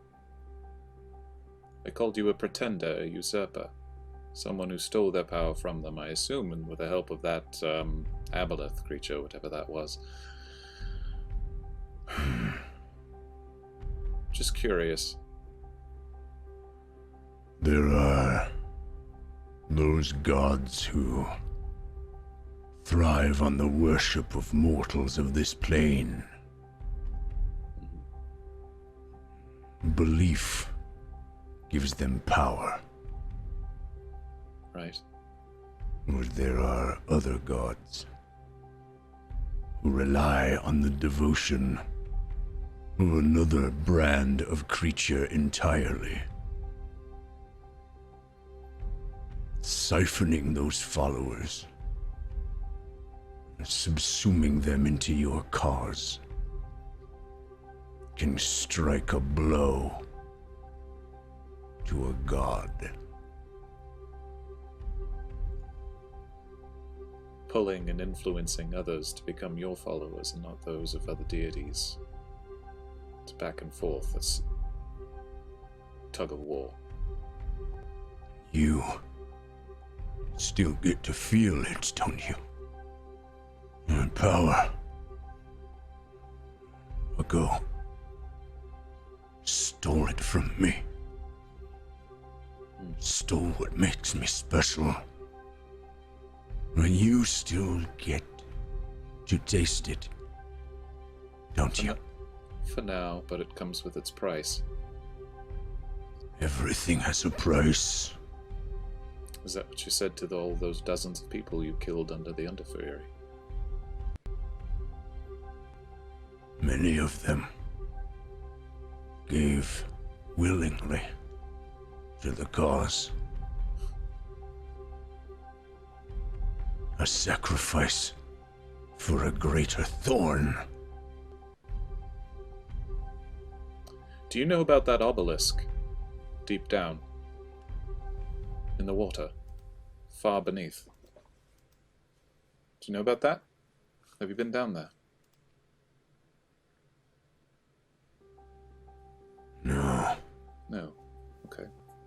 Interesting. What? There's a structure down there. Deep. It carries on it the sign of the Abyss. I've seen them before. They're, I'm not quite sure what they are. There seem to be centers of power, conductors, I'm not sure exactly, but there's something deep there. You went to the bottom of the lake? I did. How? Little help. Little help from our wizard friend. I do not believe you. I don't care if you believe me, to be honest. I'll go back down there again, probably to destroy it. But... You and Uggo destroy everything I've built. It's funny that you look at it that way. It really is. Because you didn't build it.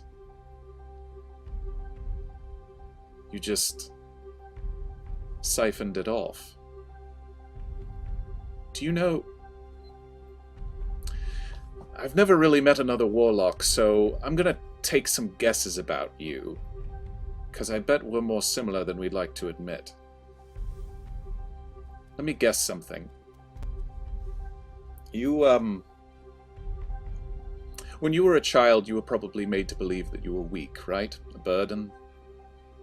You were lesser than Uggo by your father, probably set you both against each other.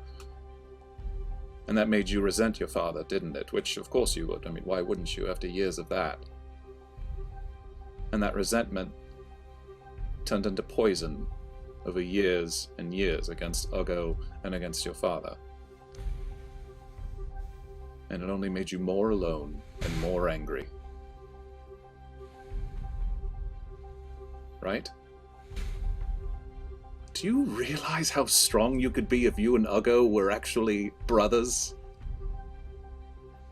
The Rage Fist Dynasty? It's a waste.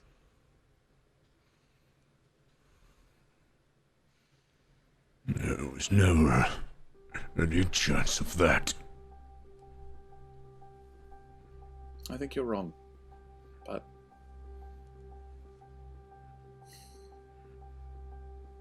I'm not going to contribute to that waste, so I'm not going to kill you. Because you are weak.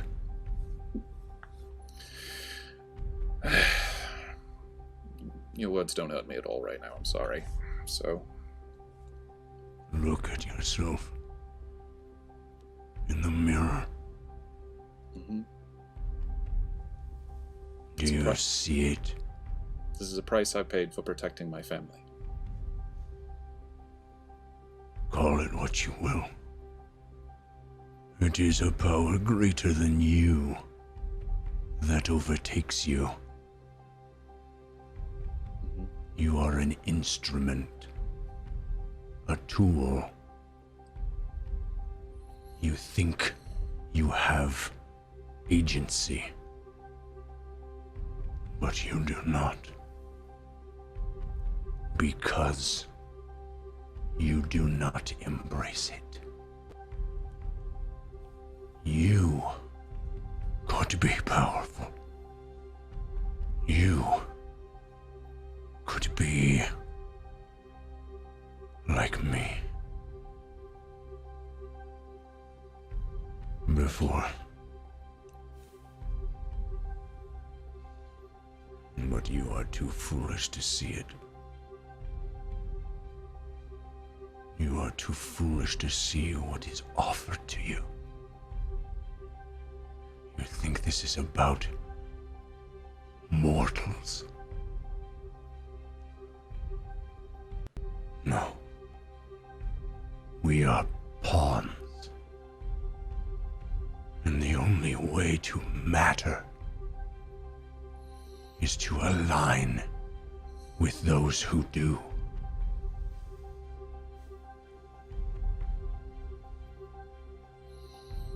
Hmm.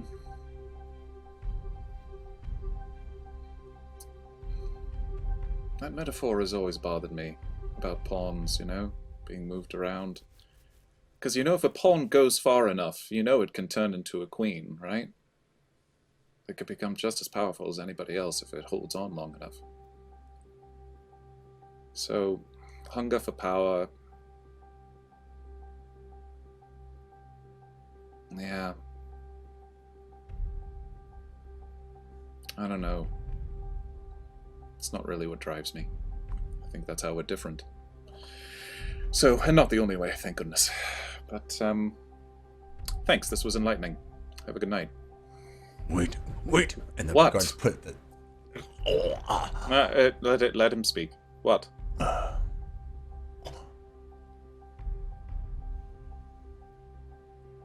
Does Uggo plan to kill me in front of the tribe? I don't know, but you know what I'm gonna tell him? That he shouldn't.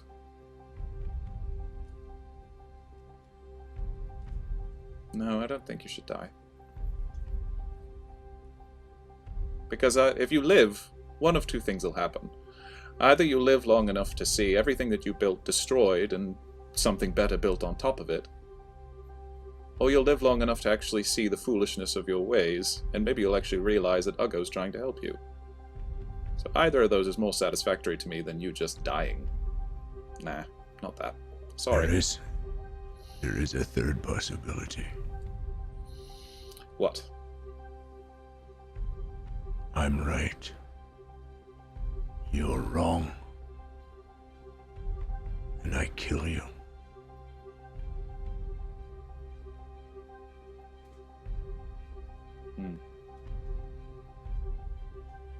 Yeah, it could be.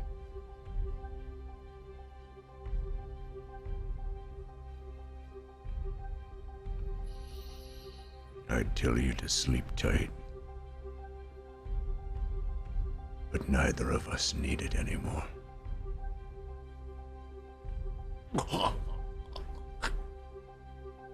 Gagged and blindfolded. Thank you. It's about the time that the rest of the team arrives back. Is that our Silence of the Lambs moment? Did we just have our first? Because that's what it felt like. Woo! Clarice. Did everyone have a good time? Civ, how are you feeling? I had a great time. This is the look- best party. This is the best party I've been to in a very long time, since Bingle. Yeah, it's been a Yes. minute. Orcs, they know how to party. That is all I have to say. Torvald, you look very full. Are you okay? Do you need like a bigger belt? I worried that I overindulged. You deserve it. It's fine. I admit I will head to bed rather quickly, but I would That's like fine. to give... There was a time when I gave you all a quest. I would like to give you another brief quest now. Okay. Before you bed down tonight, Oh, immediate quest. Okay. Oh, got it. decide what you're doing next. Thank you. Good night. Wise words. Wise Okay. words. That's the DM's subtle hint to us as well. Jeff's like, please tell me what to For the prep. love of God. No, I think we're gonna wait. No, just kidding. Well, we're gonna end up changing our minds 6 times before we actually decide on anything. No. Oh, Before Fahima goes to bed, she's going to go back into her. Wait, you're not going anywhere yet. You just gave us a quest. Torvald said. He said you have to decide what you are going to do next. We're gonna stay right here in this room until we decide Okay. where we're going I next. think technically it's no longer a room. Right. It's a big hole. It's more of a patio. It's more of a tent now. Open concept, which honestly is great. Right. You know. Very. it's- We've Should turned have it into To resale fix values. tomorrow. turned it into a vestibule. Yeah. Oh. This seems like a time for an agenda. So, where are we going?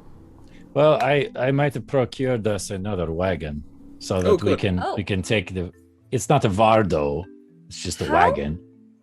I traded with some orcs with the money that I won from gambling. Wow. Great. Yes. So I have Viper.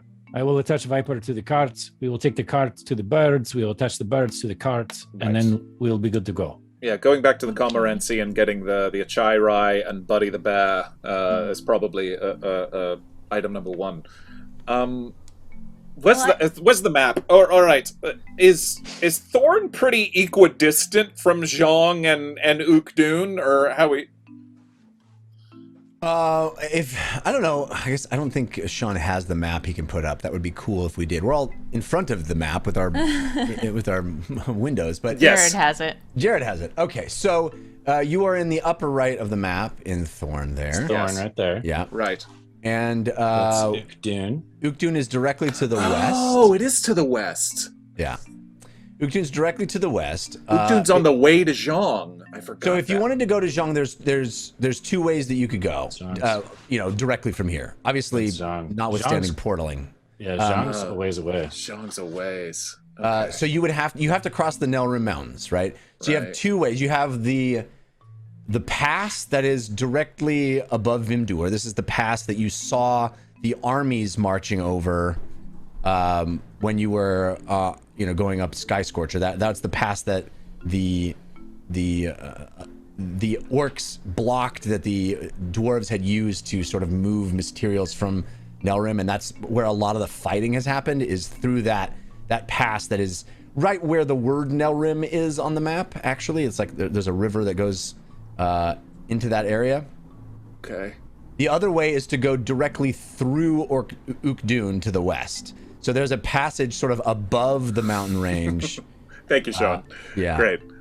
That is, you would go directly west from Thorn through Ukdun and continue west toward Queen Zhao, but across those, and then around the Nelrim mountain range, and then head south to Zhong. Okay. So that is another way you could do it, or Torvald could portal you to Turles, and you could just move north to Zhong that way.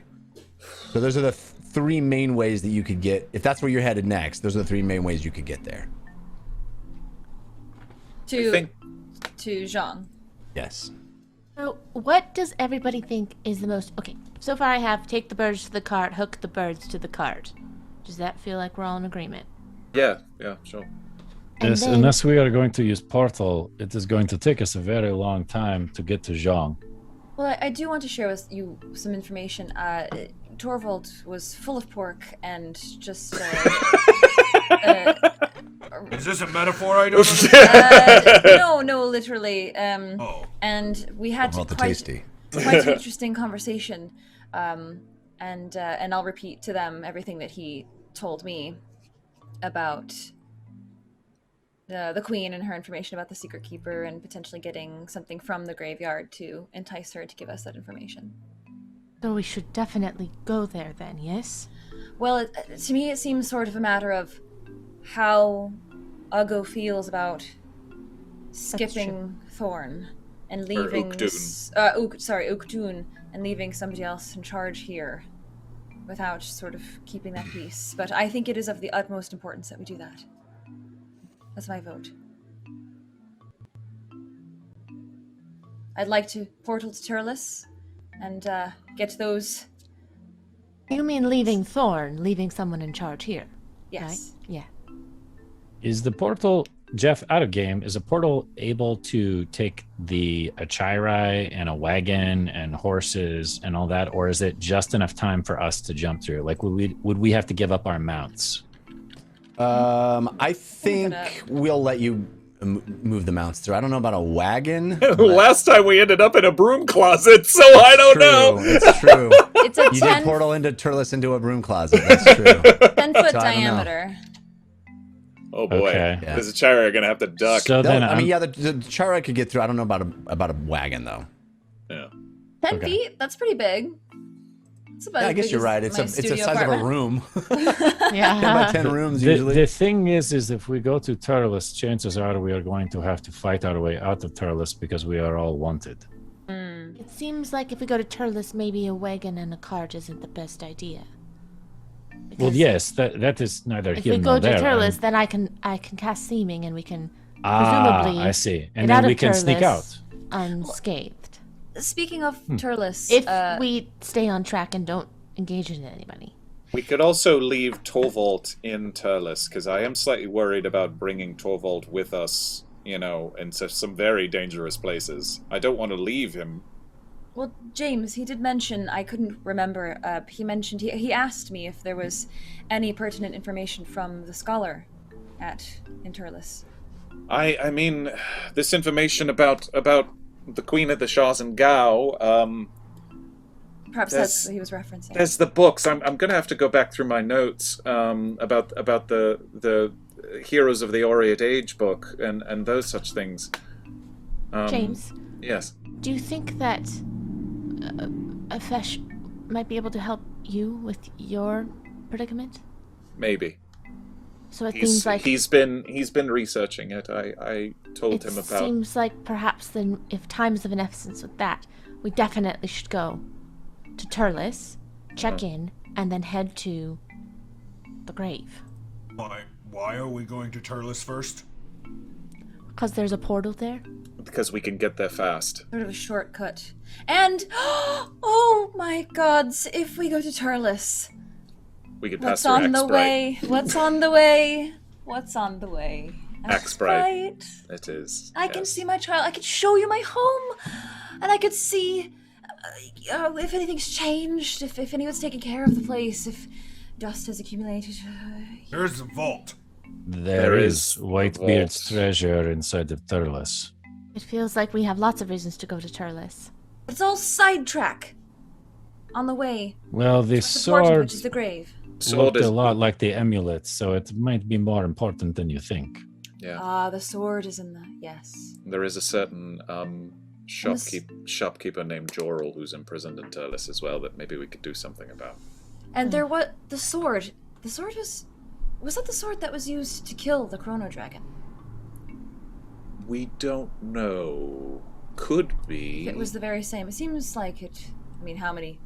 I guess I was about to ask how many magical swords could there be in these tales, but the answer is probably quite a few. lot. So. It's a recurring theme for sure. Yeah, could be. Interesting. I Can wonder if we got Torvald the go sword. through his own portal? Can he open? Yes. I believe so. Jeff, yeah? Yeah. Yep. Mhm. If the sword was used to kill the Chrono Dragon, it might be bad etiquette. It might be a bit gauche to take it in. The Chrono Dragon is dead. It's already dead. I don't know. A creature that transcends time and space. I don't know that I would trust he's quite what we perceive as dead. I think this is good. I just want to raise a point, though, in the other direction, which is that the orcs and dwarves are fighting and killing each other right now. Yes.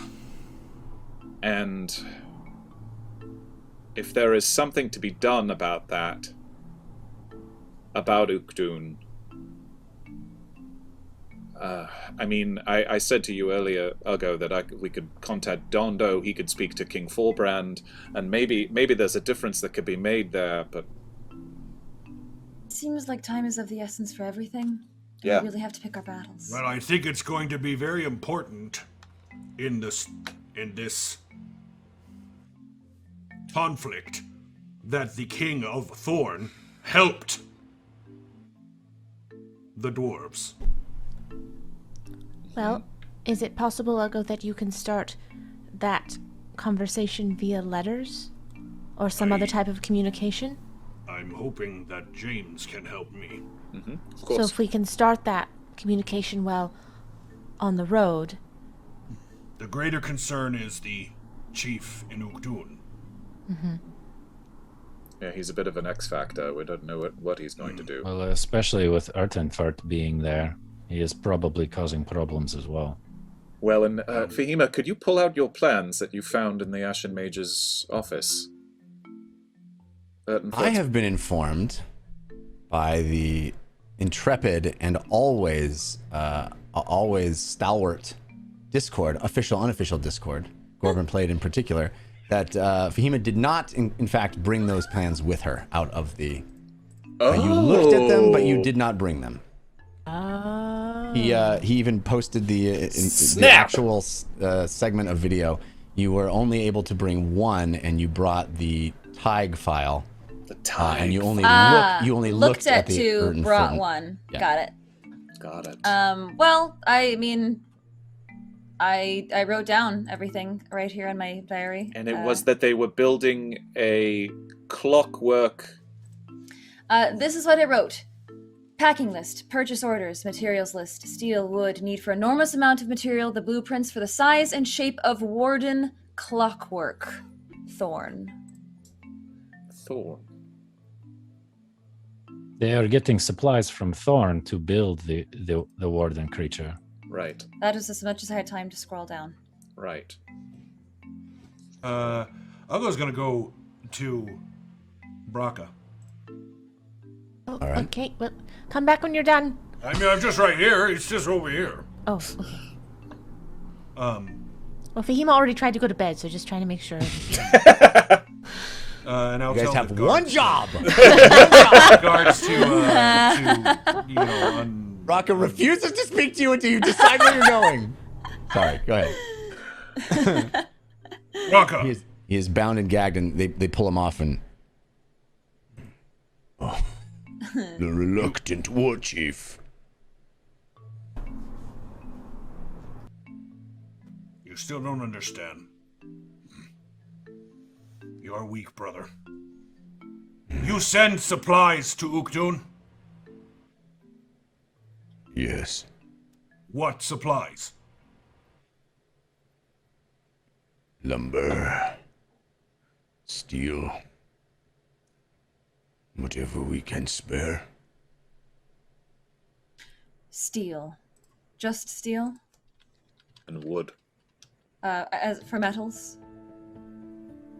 And wood, as he said, lumber. No, I'm just wondering if the metals they're sending are magnetic. That's all.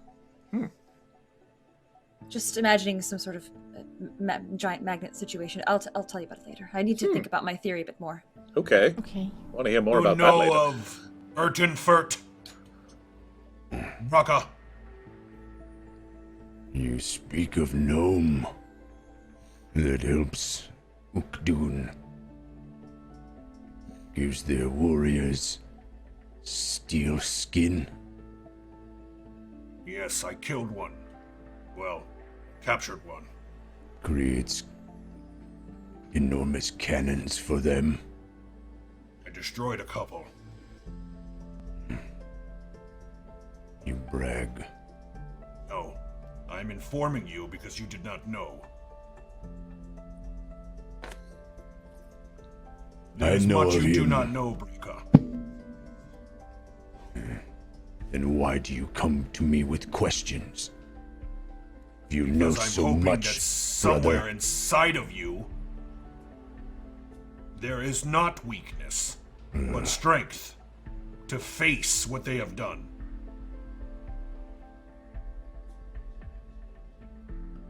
And what have they done? Killed dwarves? No, There was a time when you wanted to kill dwarves too.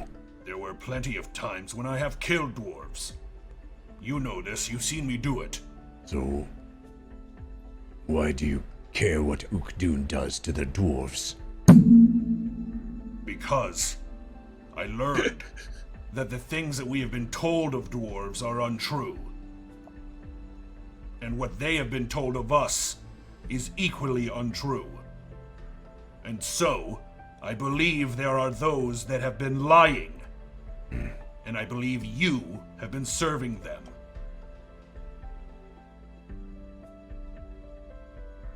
There's something that Father knew that you have forgotten. And that is, when you are angry, you need someone to be angry at. Oh, I have not forgotten that. I have just discovered that the strongest thing that strives from anger is when you are angry at yourself.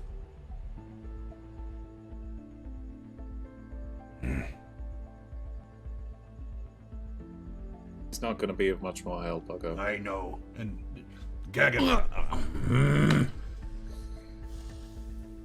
So it seems Yes. like we have one of two choices. Yes, we are either going over to Ukdun to deal with orc and dwarf problem, or we are going to Turles and trying to get back up north to...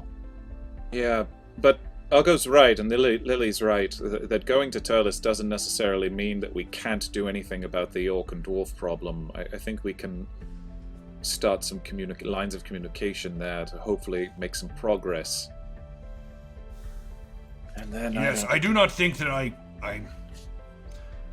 Thorn functioned before Uggo came. Thorn functioned before Rage came. Thorn will function when Uggo goes to solve bigger problems that help Thorn. Brogash has proven he can handle when Uggo is away. I can put Brogash's name in my book. I was just about to ask if you would do so. Can take Uggo's name if you wish. Yeah. That way, we can communicate with him and understand what is going on. Mm-hmm. I just want to point out to the players, in case it is unclear, that there is a third option here, that you do neither of those. As I said, there is a third pathway from here to Zhong, if you choose it. I'm not pushing for this, I just want to be aware. Straight to Zhong. Straight to Zhong, avoiding Ukdun. You could go through the pass, the mountain pass, avoiding Ukdun and avoiding Turles, and just go that way. I just want we have information that that path was blocked by orcs. It is no longer blocked by orcs. Well, you know that after the shattering, there was basically all those armies got decimated. So there is. You don't know what the situation is there, but I think you would surmise that it is changed. As far as ground covered, though, the distance between Thorn and Zhong and Turles and Zhong is negligible. So hitting Turles first could allow us to do quite a few things. Get the sword, rendezvous with Fesh and our other friends there, drop off Torvald probably, and then head to Zhong in about the same amount of time. Like I said, I'm not pushing for. I just wanted to make sure you guys understood that there are three pathways here to choose from. We could go straight to Zhong. It's true. I guess my defense of Turles is, James, you said that time is of an essence for you, and there's many important things here, but you not becoming fully a demon seems very important to me. I don't know about everybody else. I appreciate that.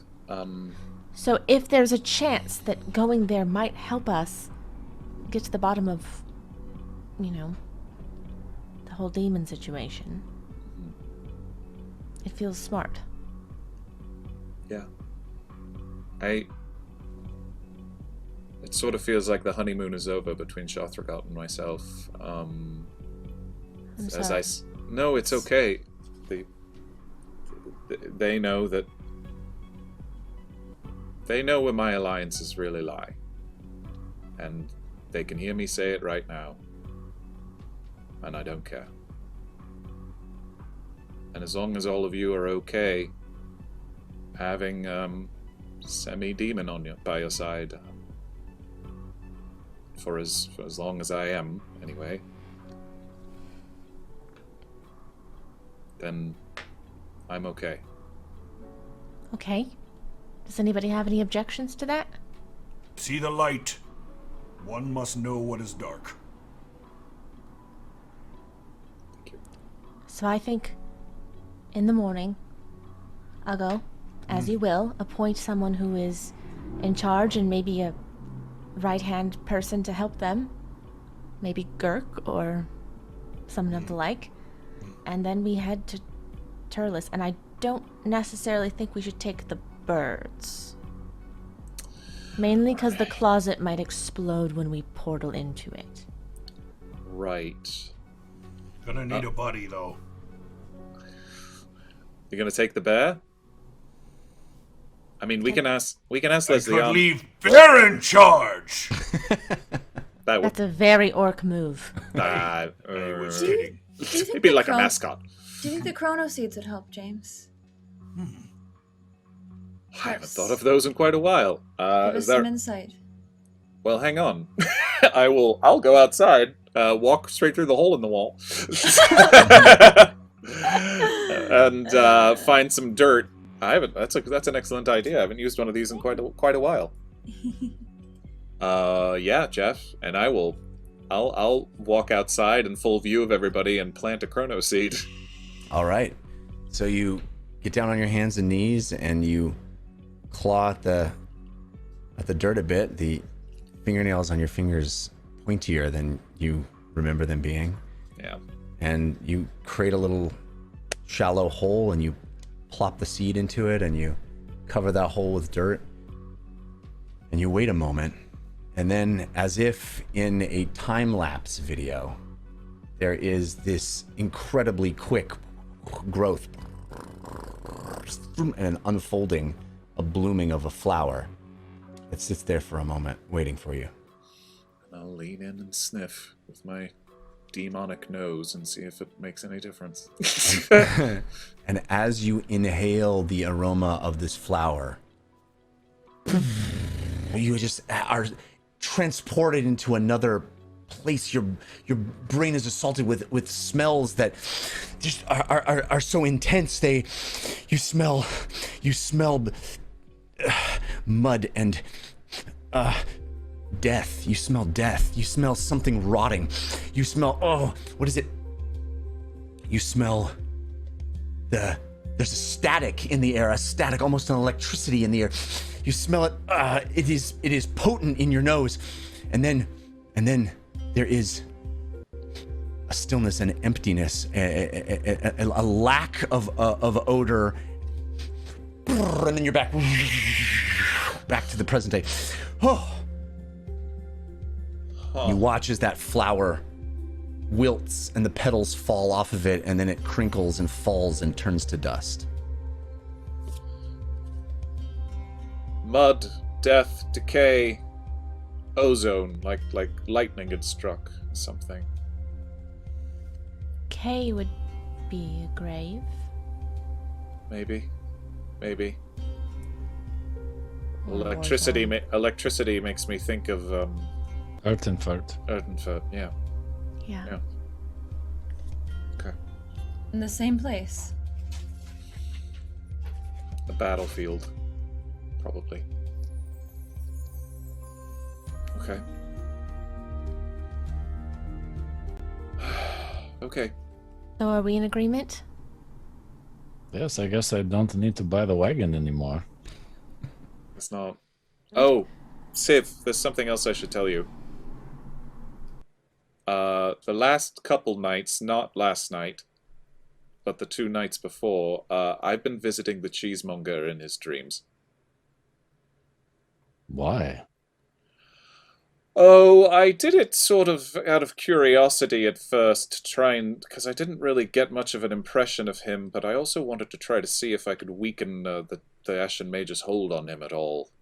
And he seems fully in their thrall, or whatever you want to call it. He has no remorse about what he's done and what he's become.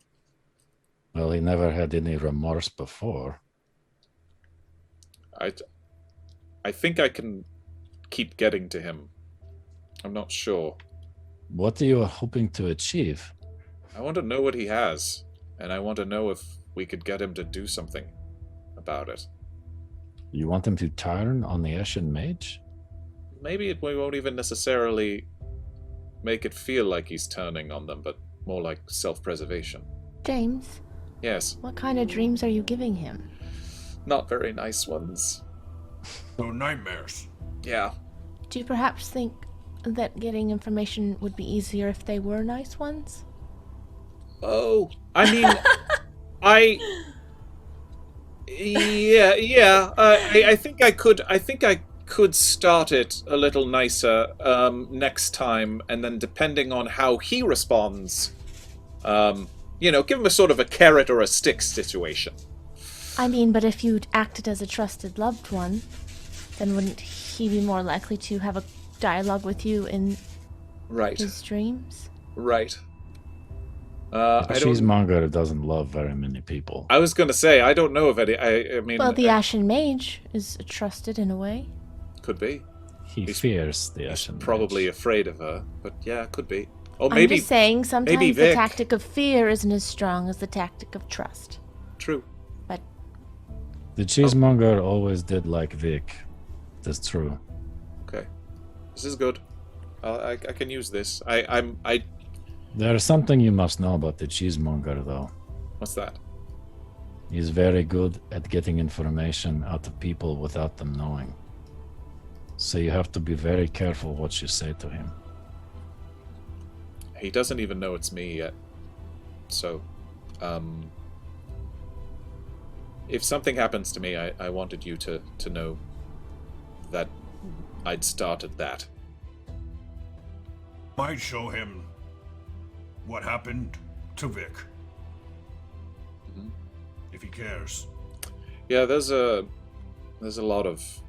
I have a lot of ideas for future dreams.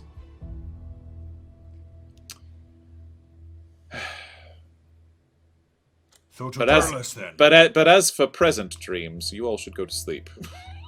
So they should, and so should we all. At least we have an official Preparations. answer. Preparations are made for going Yes. through the portal to Yes. Turles. Okay. And that's where we're going to end tonight. So in 2 weeks, next week's come back here, 6 p.m. Pacific time on Wednesday. What is that? August whatever? Fourth. 4th. To see the thrilling and amazing conclusion of the Festival of the Sapphire Lights, DM'd by Jared Kajak. Yay. Very Yeah, special yeah. guests.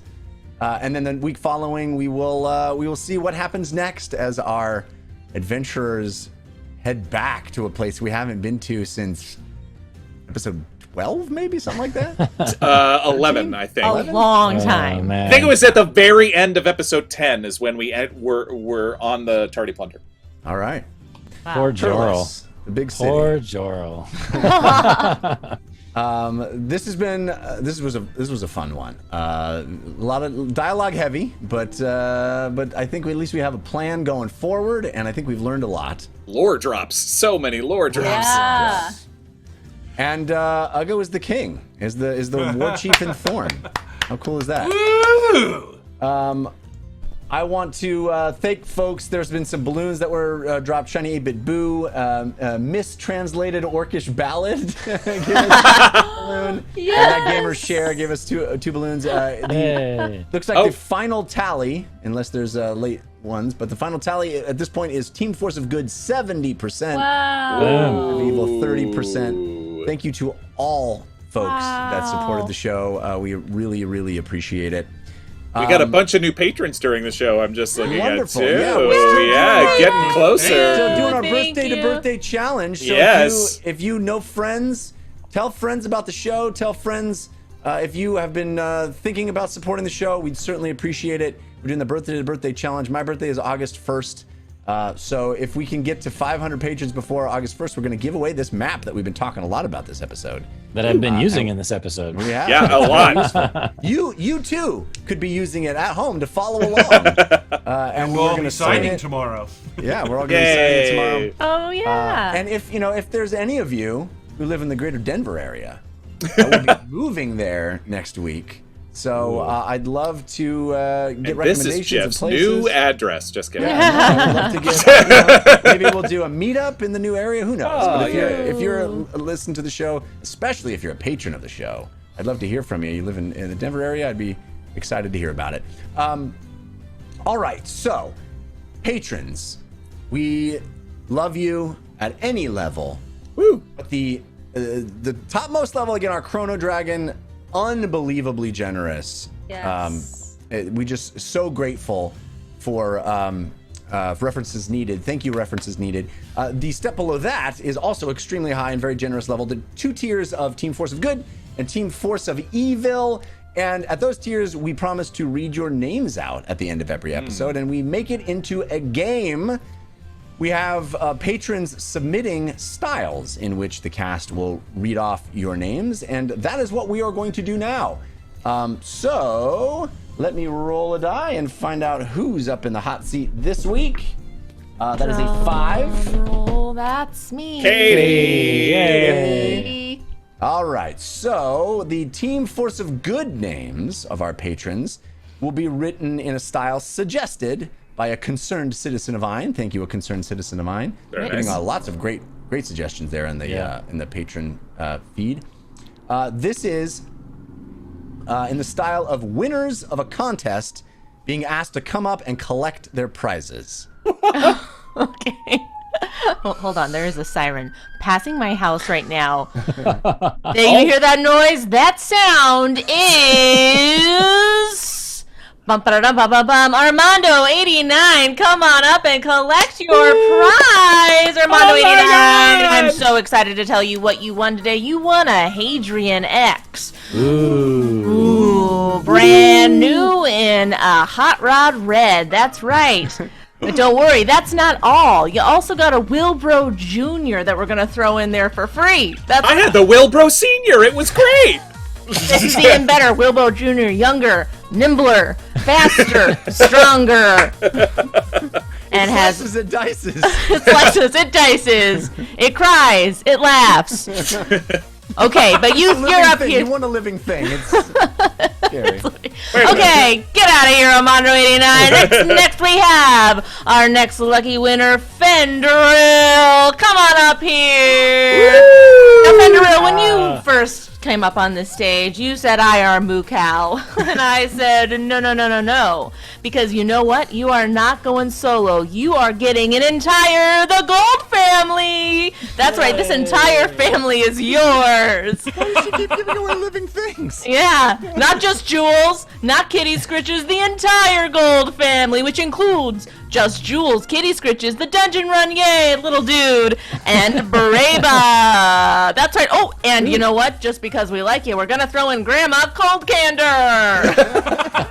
Fenderil, do you have extra bedrooms? All right, our next lucky winner is Bob Harris, who also happens to be my boss. Oh, You're not eligible, Bob. You're not eligible to win the giveaways. We've talked about darn. this. Okay. that's. I hear you. No, you know what, Bob Harris, though, just because we feel bad and you do fund the show, we're going to give you an OG Toast 17, okay? Always wanted. I mean, it toasts and it bakes and it does everything really. It toasts, it bakes, it tells jokes, and it calls your mom for you every Sunday. Whoa! Another living thing! I don't understand. Every other name in here is Bob Harris. All right, our final winner for tonight is the lucky Mickey Wolf. Mickey Wolf, come on up here. Okay, Mickey Wolf, we have something very big for you. This here is your very own poo monkey. That's right. This thing flings, it throws, it poops, it pees, all the fun stuff. And Made Surprise. this. we're going to give you a branded diaper, your past decisions. This goes right on the poo monkey, takes care of all the fluids. All right? So I know you're all feeling probably dazed and confused, but you're lucky winners on this show. Good. Congratulations. Yay! Wait a minute, is this a contest or an adoption agency? Yeah. It is an adoption agency. We're trying to make it fun. I was gonna new parents changing diapers and the brand of the diaper being called Your Past Decisions is bleak. I mean, it literally is what it is. I I mean- want to see that hard. commercial now. I mean, Well done, Katie Michaels, everybody. Yay. All right, next one up is Oh my God. One. Jared. Jared Me. Kajak. Yeah. do it. Force of Evil, Mr. Jared right? Kajak, this is a Team Force of Evil Right. submitted by Amra. This is, I love this. I think you're going to knock this one out of the park. This is captain on a starship giving their final log entry seconds before engaging the self-destruct. Oh, I'm so jealous. This is good. Stardate. Shiny 8-bit boo. I don't think we're gonna make it this time. I was worried that the change box was going to malfunction in our ship. And I sent our lieutenant down to Clown to fix it. As you might have suspected, it did not go well. Cotton, we didn't have enough uranium crystal! Scotty, I told you, use the J-Rock next time. Place the J-Rock inside of the Delinium crystal, and you'll get a Gorban Blade laser. And that will fling us into a wormhole, and then we'll bounce back around, and when we see the Carson, we know we lock phasers, and we send every proton torpedo we have in our banks. Red alert, shields up, shields up. Oh dear. Fernando the Jackal, security. Fernando the Jackal, security. Sorry, I was stuck down on Forest Elf 86th floor. It's bad down there. There's lots of cracks. And I can see space, and not in a cool way. Damn it, Jim!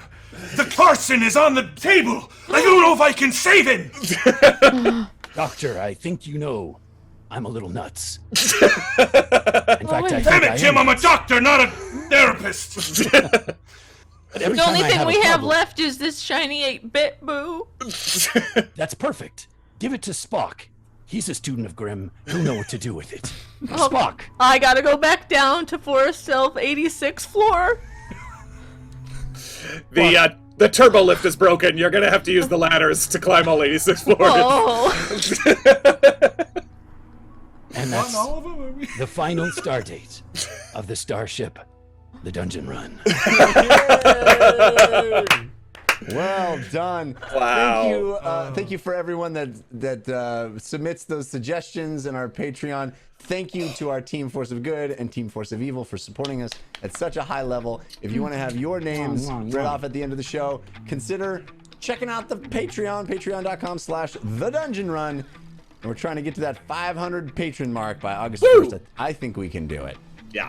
I appreciate all of you watching this week. Again, 2 weeks until we get back to this show, but be here next week to see the exciting conclusion. If you haven't seen the first episode of the Festival of the Sapphire Lights, check it out on YouTube. You can see it on our YouTube channel, The Dungeon Run, as well. If you haven't seen Jessica's character in the Sapphire Lights, it's Jasper's character. Are you kidding? Jasper's character. They're all incredible. Yeah, what a menagerie.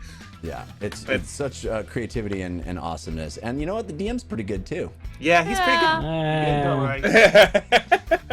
All right, everybody. We'll see you next week. Until then, humankind. Be both! Doing great, Bert! You're doing great!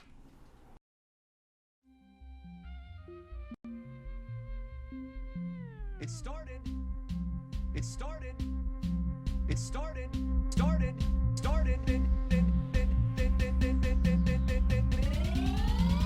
As a simple dungeon run.